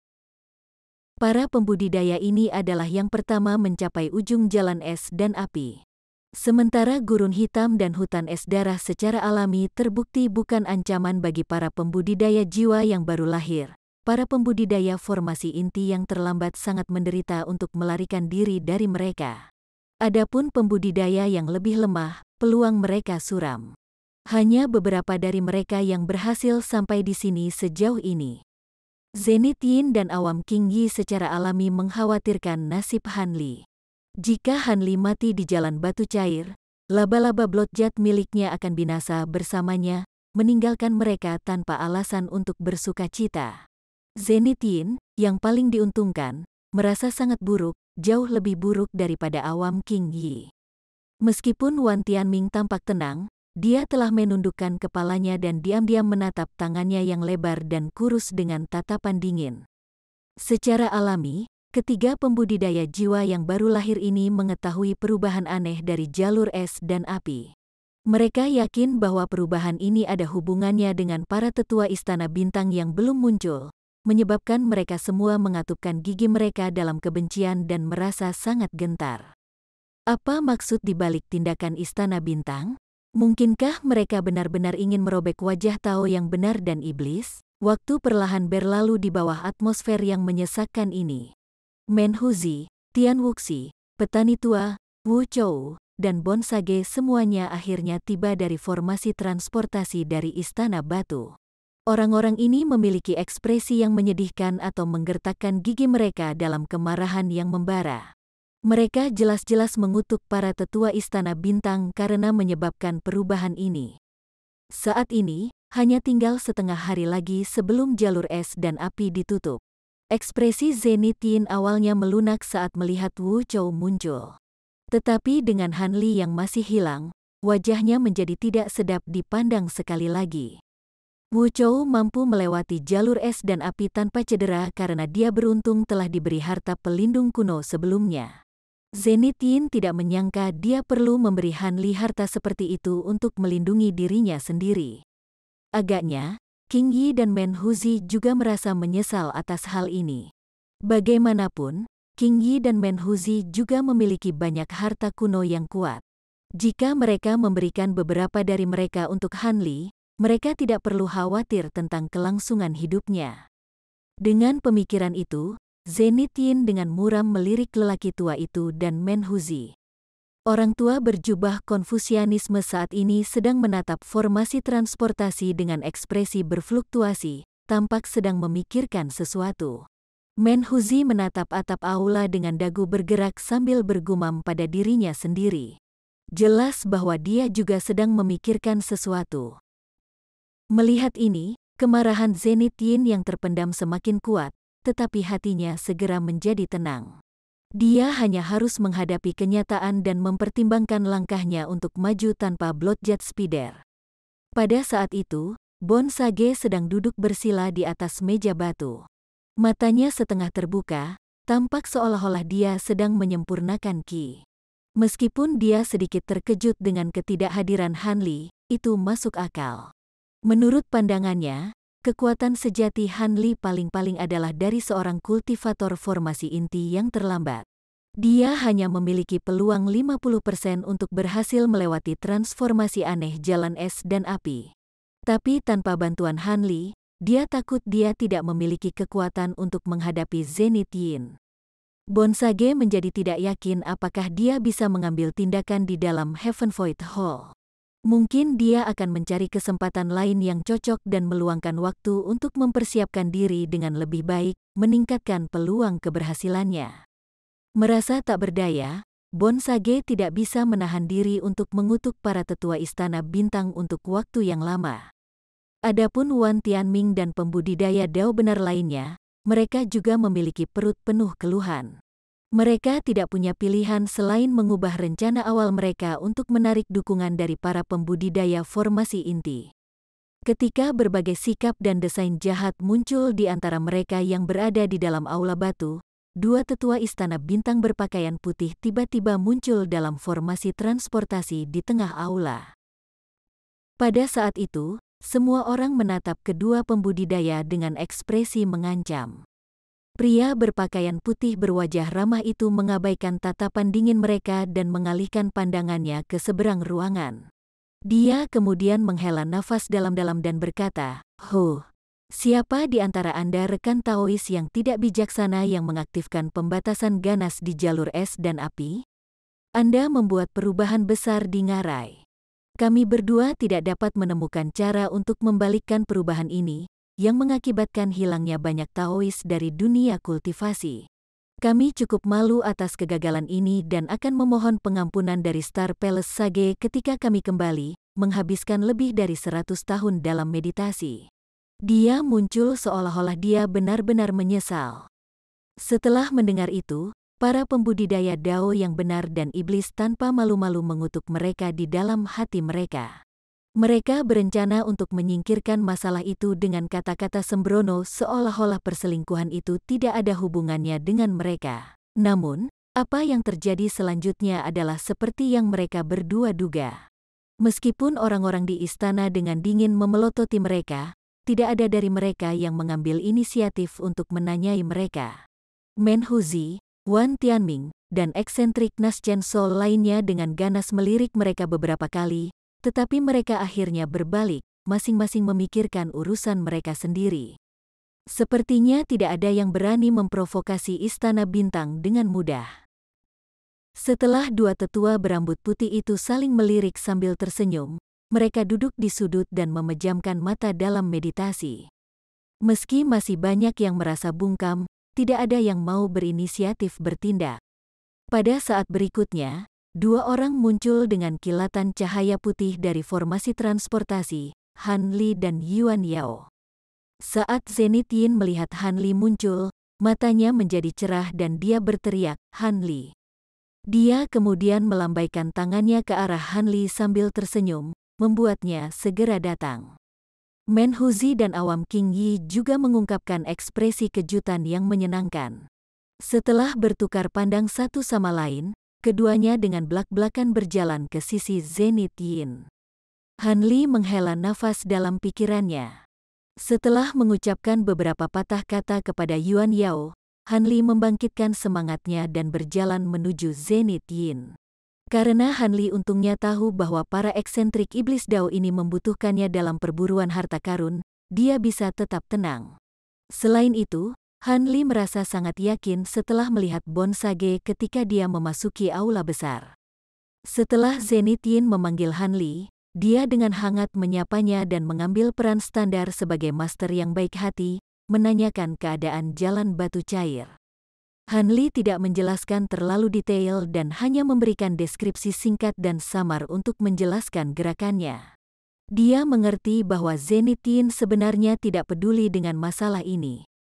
Seperti yang dia duga, Grandmaster Zenith Yin tidak mengejar masalah ini dan malah memuji Han Li. Orang tua berjubah Konfusianisme memandang Han Li sambil tersenyum dan kadang-kadang akan menimpali seolah-olah dia cukup peduli dengan Han Li. Seperti layaknya, Menhuzi dengan acuh tak acuh melihat dari samping dan tidak mengambil inisiatif untuk bertanya.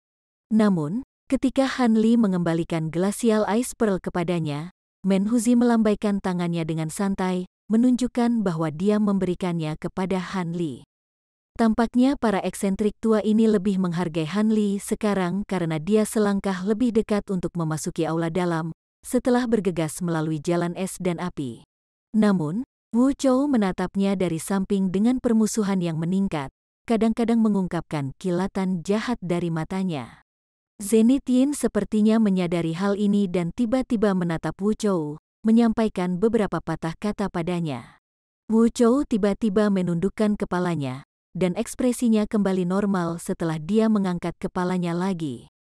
Sementara Han Li berurusan dengan Zenith Yin dan eksentrik lainnya, dia memikirkan apakah dia harus menghubungi Bon Sage atau tidak. Tampaknya eksentrik tua tidak memiliki rencana konkret dalam pikiran. Mungkinkah mereka berencana untuk merespons berdasarkan bagaimana peristiwa akan terungkap? Saat Han Li memikirkan hal ini, saat-saat terakhir jalan es dan api telah berlalu. Formasi transportasi di tengah aula batu menghilang tanpa jejak. Hanya ada sekitar selusin orang di ruangan itu sebelum menghilang. Pada saat yang sama, dinding di sekitar mereka mulai bergemuruh. Pintu-pintu batu itu kemudian terbuka dengan sendirinya untuk memperlihatkan lorong-lorong batu kapur yang panjang dan sempit. 3 dari 4 lorong ini mengarah ke pavilion mereka sendiri, masing-masing secara terpisah menyimpan harta kuno, pil obat dan seni kultivasi yang ditinggalkan oleh para pembudidaya kuno. Namun, Semua item tersebut disegel dan setiap orang hanya dapat memilih satu item. Setelah item dipilih, orang tersebut akan langsung berteleportasi ke trial berikutnya, Boundary of Fantastical Illusion. Adapun bagian terakhir, itu akan segera memindahkan mereka ke percobaan berikutnya. Siapapun yang menempuh jalan itu hanya dapat menerima nasib buruk mereka karena telah melewati cobaan sebelumnya tanpa imbalan. Pembatasan di sini agak aneh. Bagian mereka menyebabkan perubahan dengan setiap kejadian. Tetapi jika seseorang memilih suatu bagian, mereka tidak akan memiliki pilihan untuk mundur. Jika ada orang yang tidak ingin mencoba Boundary of Fantastical Illusion, selama Anda tinggal di kamar batu ini untuk hari itu, Anda akan diteleportasi kembali ke Heaven Void Hall. Saya berharap yang terbaik untuk kalian semua. Setelah melihat lorong-lorong itu muncul, tetua berwajah ramah itu perlahan memberikan penjelasan sambil tetap duduk dengan kaki disilangkan. Ketika yang lain mendengarnya, mereka dengan acuh tak acuh meliriknya sebelum mengabaikannya. Ketika tetua Istana Bintang melihat ini, dia tampaknya tidak peduli dan menutup matanya sambil tersenyum.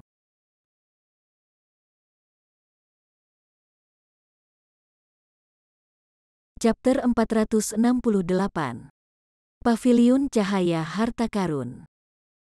Para pembudidaya yang berhasil tiba di sini semuanya tidak mau kembali dengan tangan kosong setelah menerjang bahaya sebelumnya. Karena itu, tidak banyak diskusi yang bisa dilakukan. Beberapa dari mereka bahkan berjalan menuju lorong batu tanpa sepatah kata pun. Setelah beberapa saat, mereka diam-diam menghilang ke lorong-lorong. Satu persatu, mereka secara bertahap meninggalkan ruangan. Setelah melihat rombongan Wan Tianming memasuki sebuah lorong, para eksentrik iblis Dao dengan dingin saling melirik dan tidak menunjukkan tergesa-gesa untuk memasuki sebuah lorong. Adapun Grandmaster Zenith Yin, dia dengan dingin menatap dua tetua berpakaian putih yang masih duduk bermeditasi. Setelah ragu-ragu, dia mengeluarkan gelang terang berkilau yang terbuat dari 4 manik-manik seukuran ibu jari yang melepaskan cahaya biru samar. Ini adalah mutiara layar matron. Ini memiliki efek yang menakjubkan dari memantapkan pikiran dan melindungi jiwa. Dengan manik-manik ini, kamu akan dapat menjaga pikiranmu tetap jernih, bahkan jika bahaya dari Boundary of Fantastical Illusion meningkat beberapa kali lipat. Setelah ini dikatakan, Zenith Yin menyerahkan gelang itu kepada Han Li. Han Li senang dan menerima gelang itu sambil berulang kali mengucapkan terima kasih. Dia sudah lama mendengar tentang Matron Screen Pulse yang terkenal. Dikatakan bahwa dengan satu mutiara yang Anda miliki, kemungkinannya jauh lebih kecil untuk diganggu oleh iblis batiniah mereka selama kultivasi.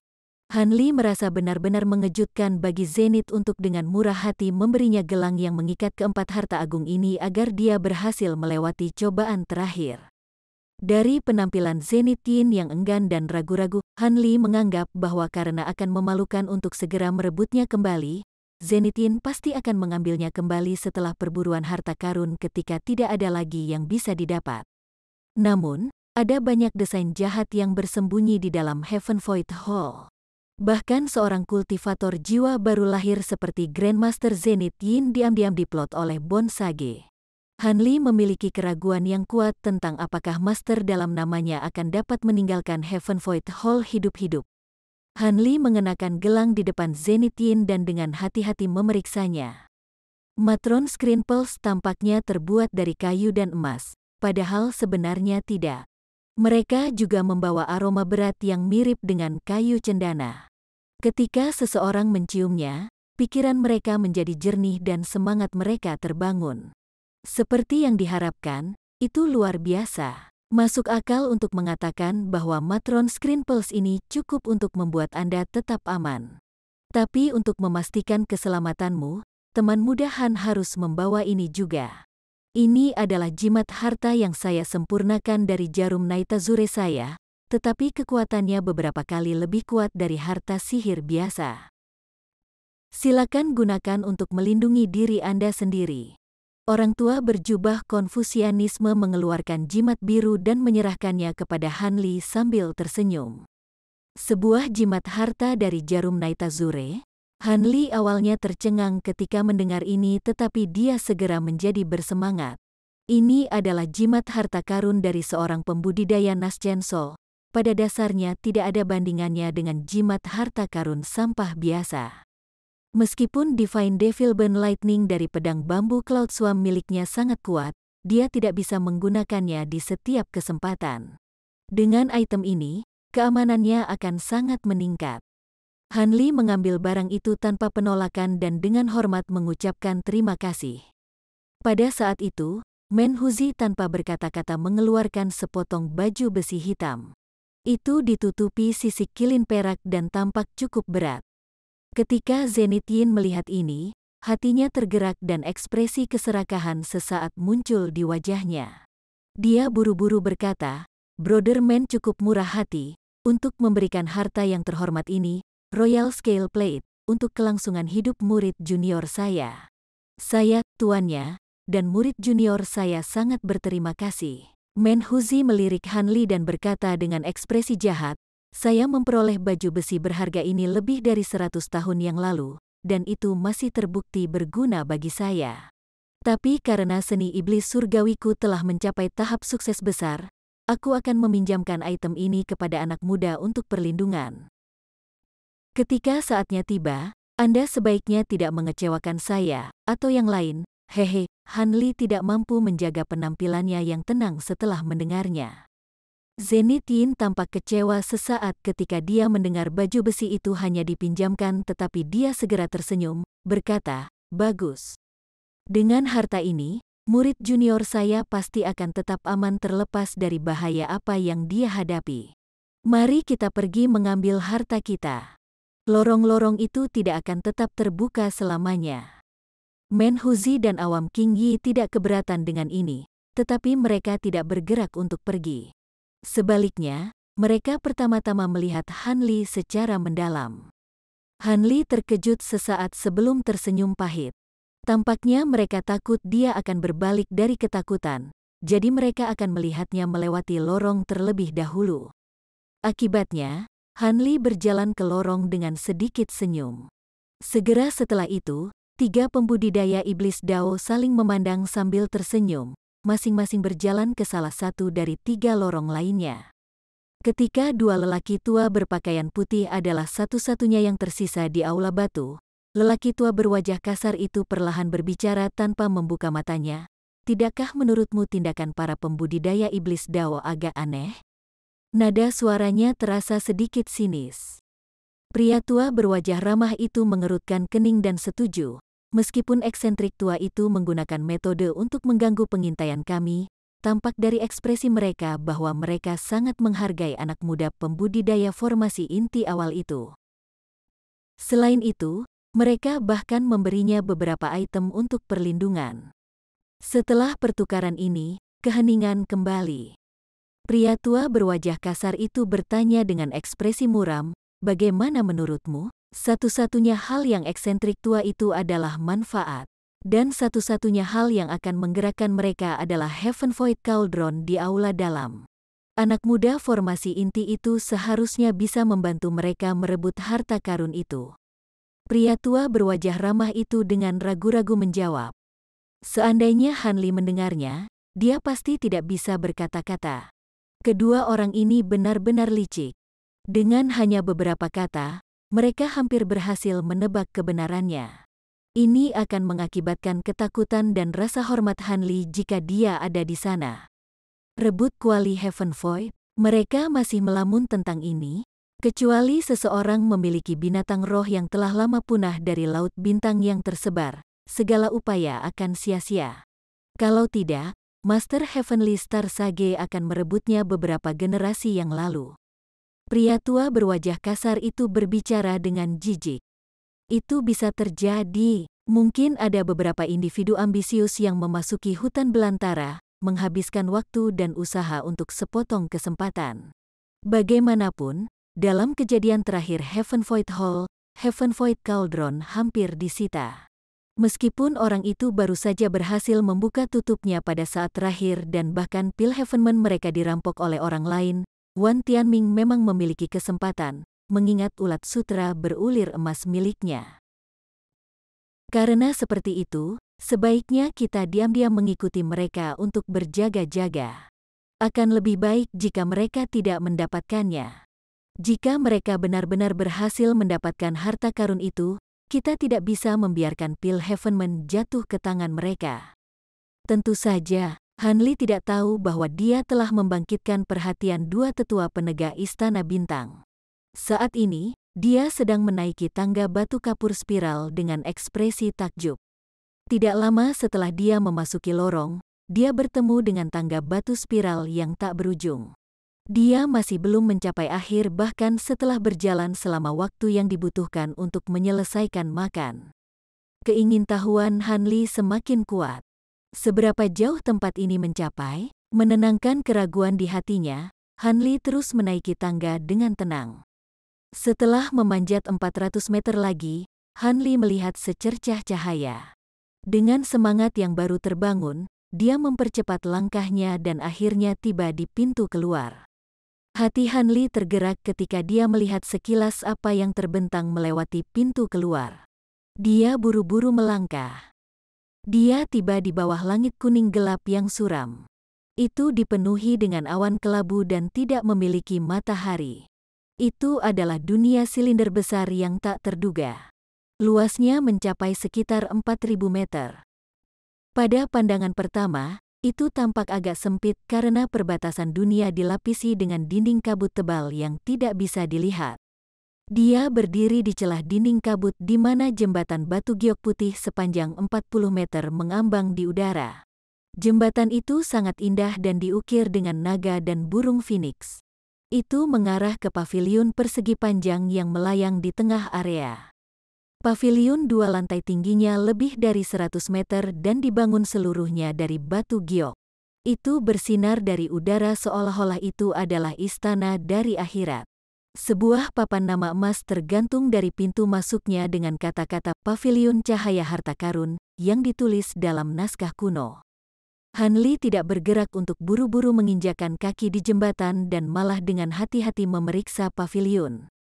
Meskipun paviliun itu tidak besar, fluktuasi ki spiritual yang sangat dalam terpancar dari dalam, dan lapisan fluoresen putih menyelimuti bangunan itu. Tampaknya formasi mantra yang sangat tangguh didirikan di sana. Han Li akhirnya mulai bergerak, perlahan melangkah melintasi jembatan batu giok dan menuju paviliun cahaya harta karun. Ketika Han Li mencapai titik tengah, dia hanya bisa melirik ke bawah jembatan. Jurang hitam tak berujung yang memasuki pandangannya membuat hatinya sedingin es.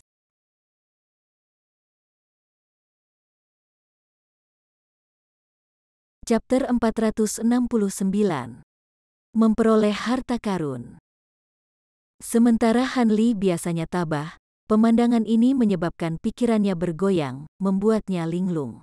Setelah memaksa dirinya untuk melihat lebih dalam dan mengabaikan perasaan tidak nyamannya, dia berbalik tanpa mendapatkan apa-apa.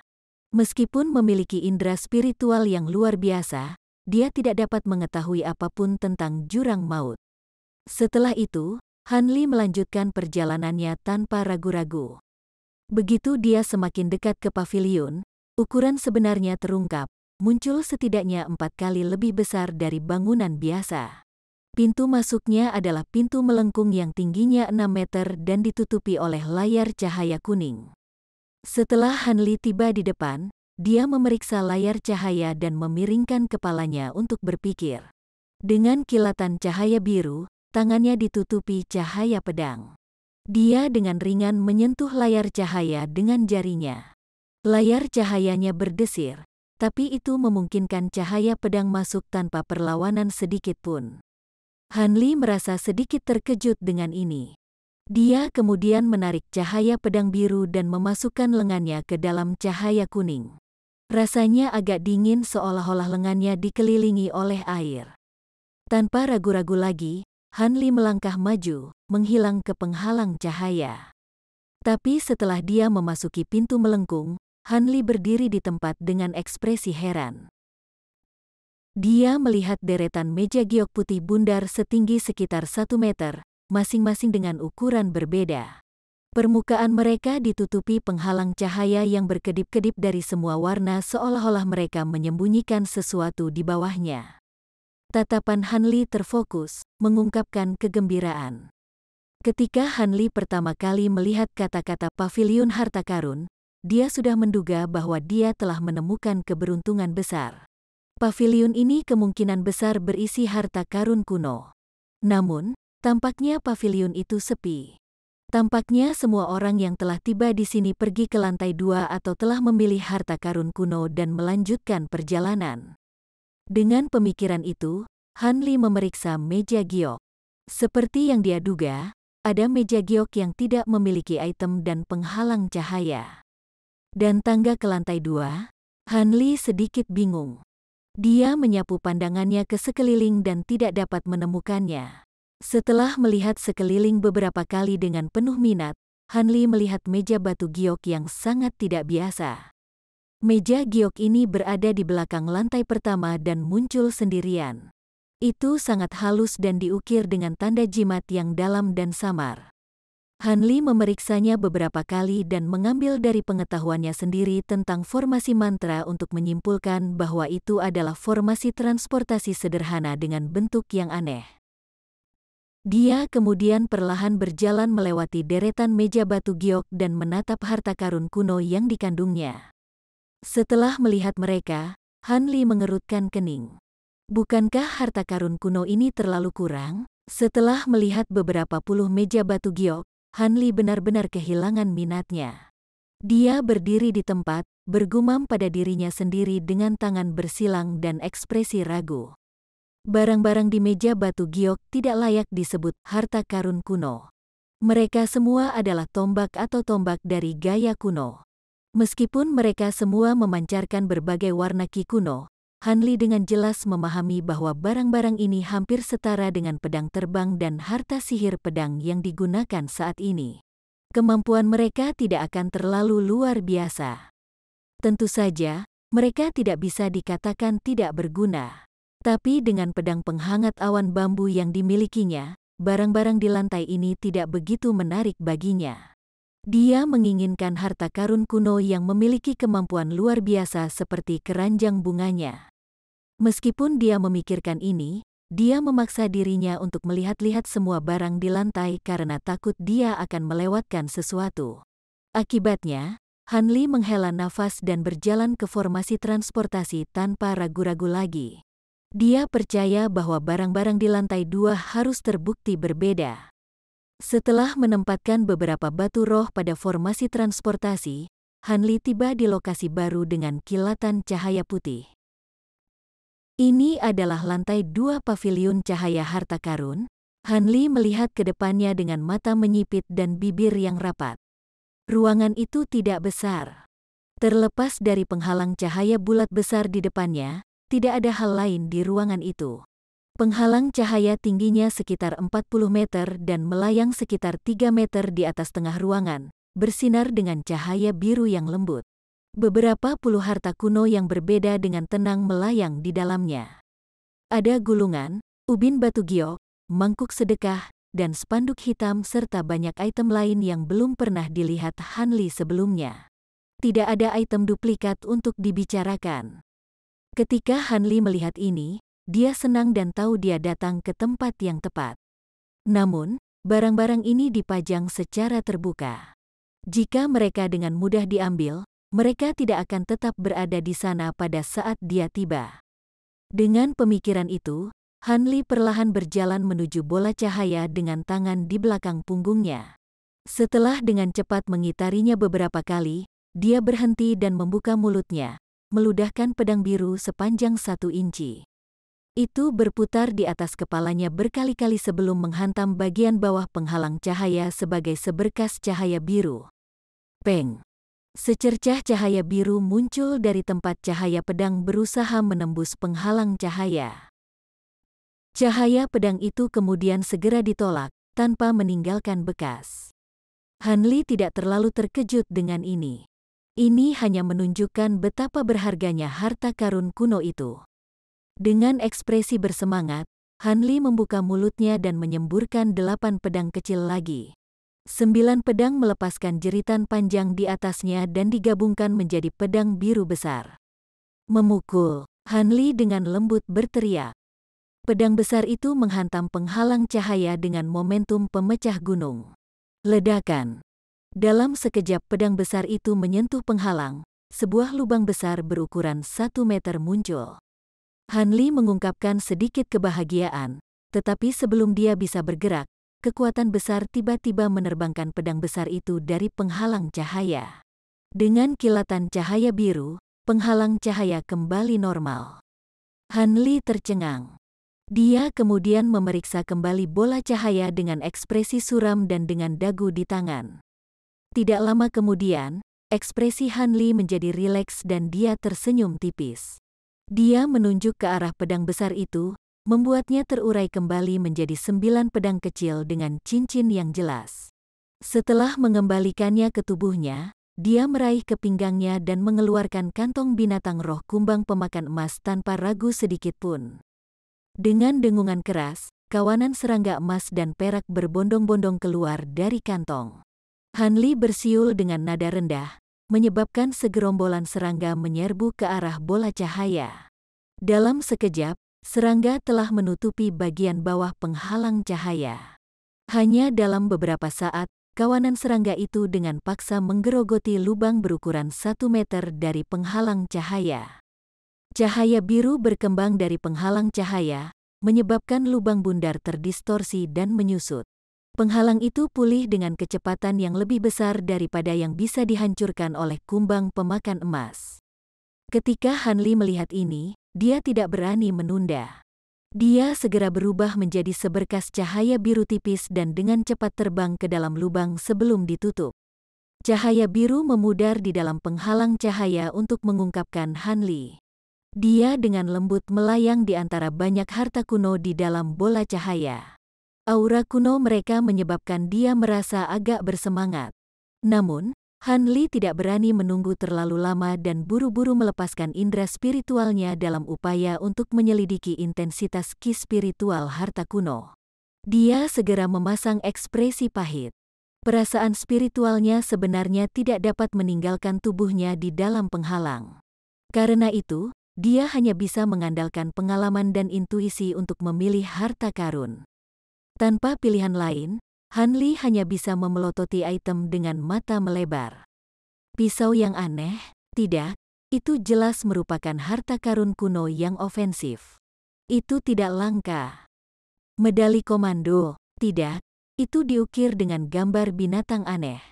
Itu harus sama dengan lukisan gulungan burung yang dibekukan dan berisi jiwa-jiwa binatang buas.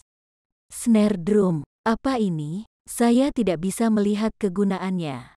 Mari kita lupakan saja. Satu persatu, Han Li menghilangkan harta kuno yang tidak akan dia pilih. Akhirnya, Han Li mempersempit pilihannya menjadi 3 item. Cermin oval emas, rantai 5 pita tembaga berwarna berbeda, dan jubah merah tua lebar. Han Li secara alami memiliki alasan sendiri mengapa dia memilih mereka. Tak perlu dikatakan untuk cermin emas, harta sihir tipe cermin masing-masing memiliki kemampuan unik dan luar biasa. Han Li tidak ingin mewariskan harta yang begitu kuat. Adapun rantai 5 pita tembaga berwarna berbeda, mereka secara bersamaan mengandung 5 elemen. Meskipun dia tidak tahu kemampuannya, dia tahu itu tidak mungkin lemah. Dan untuk jubah.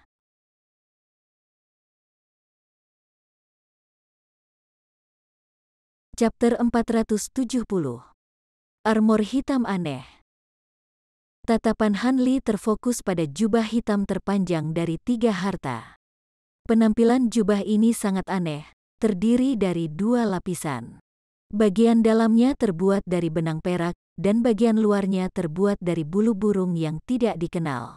Bulu-bulu itu memancarkan cahaya darah merah tua yang berfluktuasi dari dalam penghalang cahaya, tampak agak aneh. Ini juga pertama kalinya Han Li melihat harta sihir jenis ini, dan dia sangat ingin tahu tentang kemampuannya. Han Li menduga bahwa harta karun kuno ini memiliki sifat defensif atau siluman. Keduanya adalah sesuatu yang sangat dibutuhkan Han Li jika dia ingin selamat dari musuh kuat yang tak terhitung jumlahnya di dalam aula dalam. Han Li tampak ragu-ragu saat dia menatap 3 harta sihir. Begitu dia mengambil item, dia akan diteleportasi keluar dari gedung. Dia harus memilih dengan hati-hati. Masuk akal untuk mengatakan bahwa cermin emas adalah pilihan yang paling aman. Han Li hampir yakin bahwa itu memiliki kekuatan yang signifikan dan akan terbukti memberikan peningkatan langsung dan besar pada kekuatannya. Adapun pita tembaga 5 warna yang aneh, mereka terbukti mengejutkannya. Sifat sinergis mereka dan kecemerlangan multiwarna menyebabkannya tampak agak misterius. Adapun jubah, ada kemungkinan besar itu juga akan segera berguna. Mungkin itu bisa menyelamatkan hidupnya pada saat bahaya. Fokus Han Li terus berubah antara 3 item. Meskipun dia biasanya akan senang bisa mendapatkan harta yang begitu kuat dengan mudah, dia khawatir tentang apa yang akan diperoleh atau hilang dari memilih satu dari yang lain. Beberapa saat kemudian, Han Li menarik napas dalam-dalam dan menjadi tenang. Dia bergumam pada dirinya sendiri sejenak sebelum cahaya semangat melintas dari matanya saat imajinasi liar muncul di benaknya. Pikiran tak terduga ini menyebabkan hati Han Li menjadi gelisah.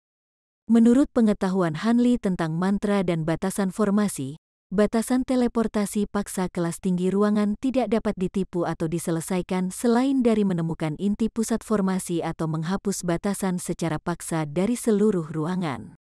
Begitu seseorang terjebak dalam pembatasan, mereka akan secara otomatis diteleportasi.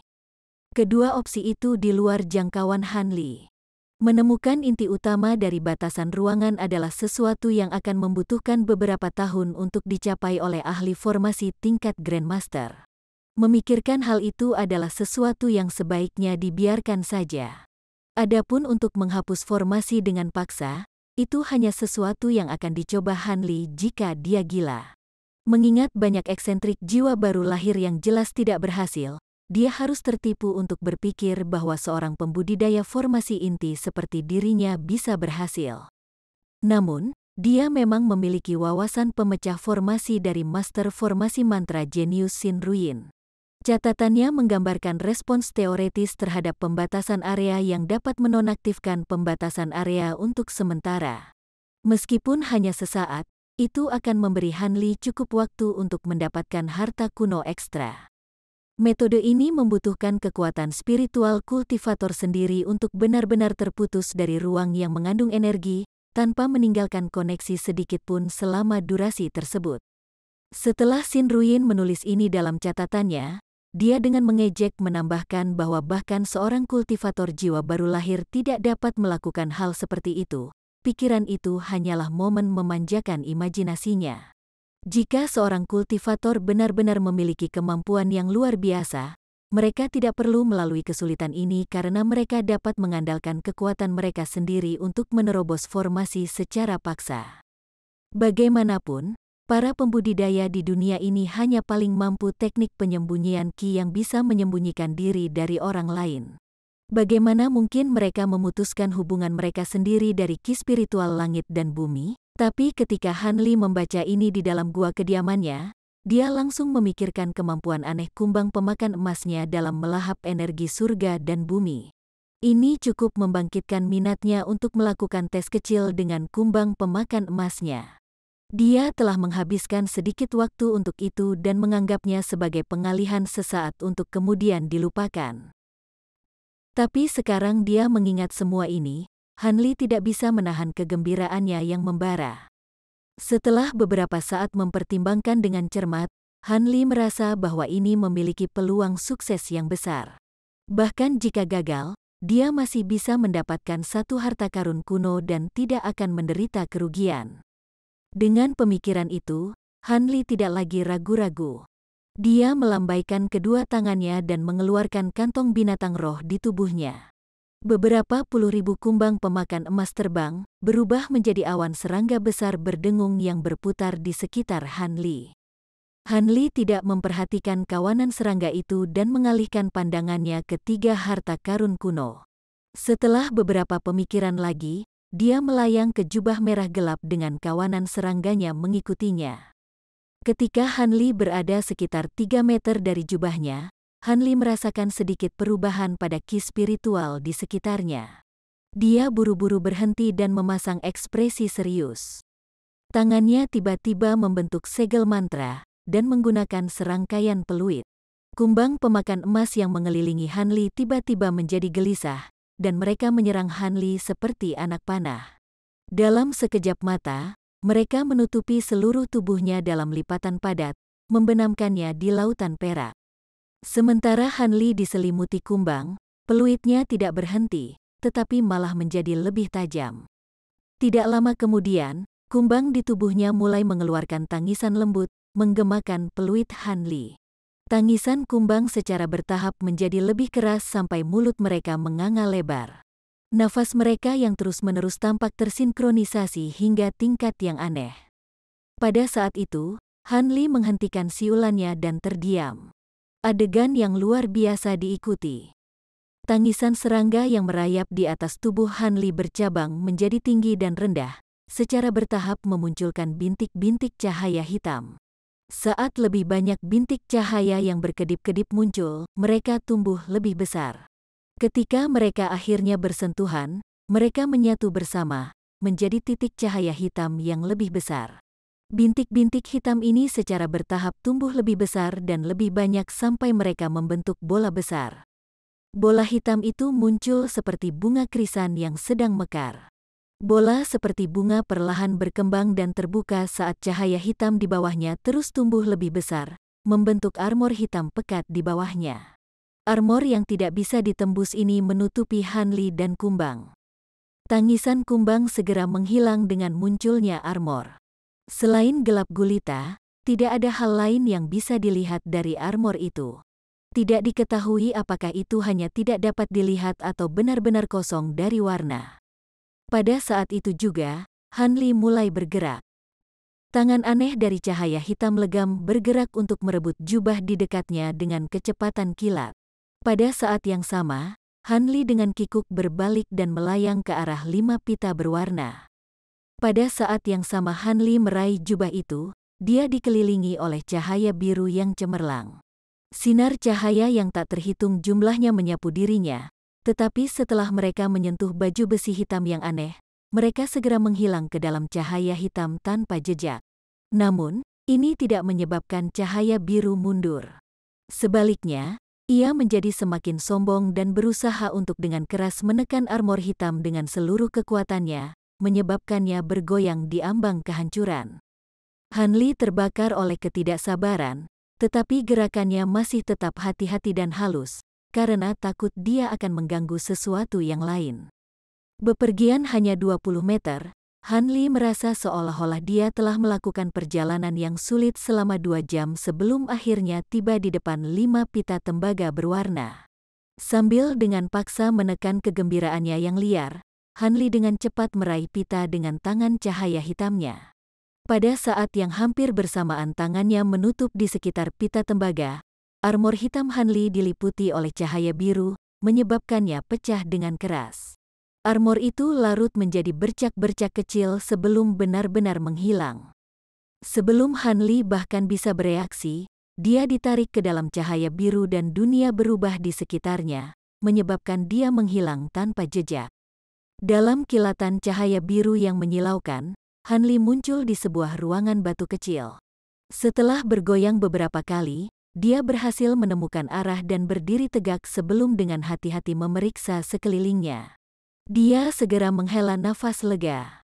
Untungnya, tidak ada satu orang pun di sekitar.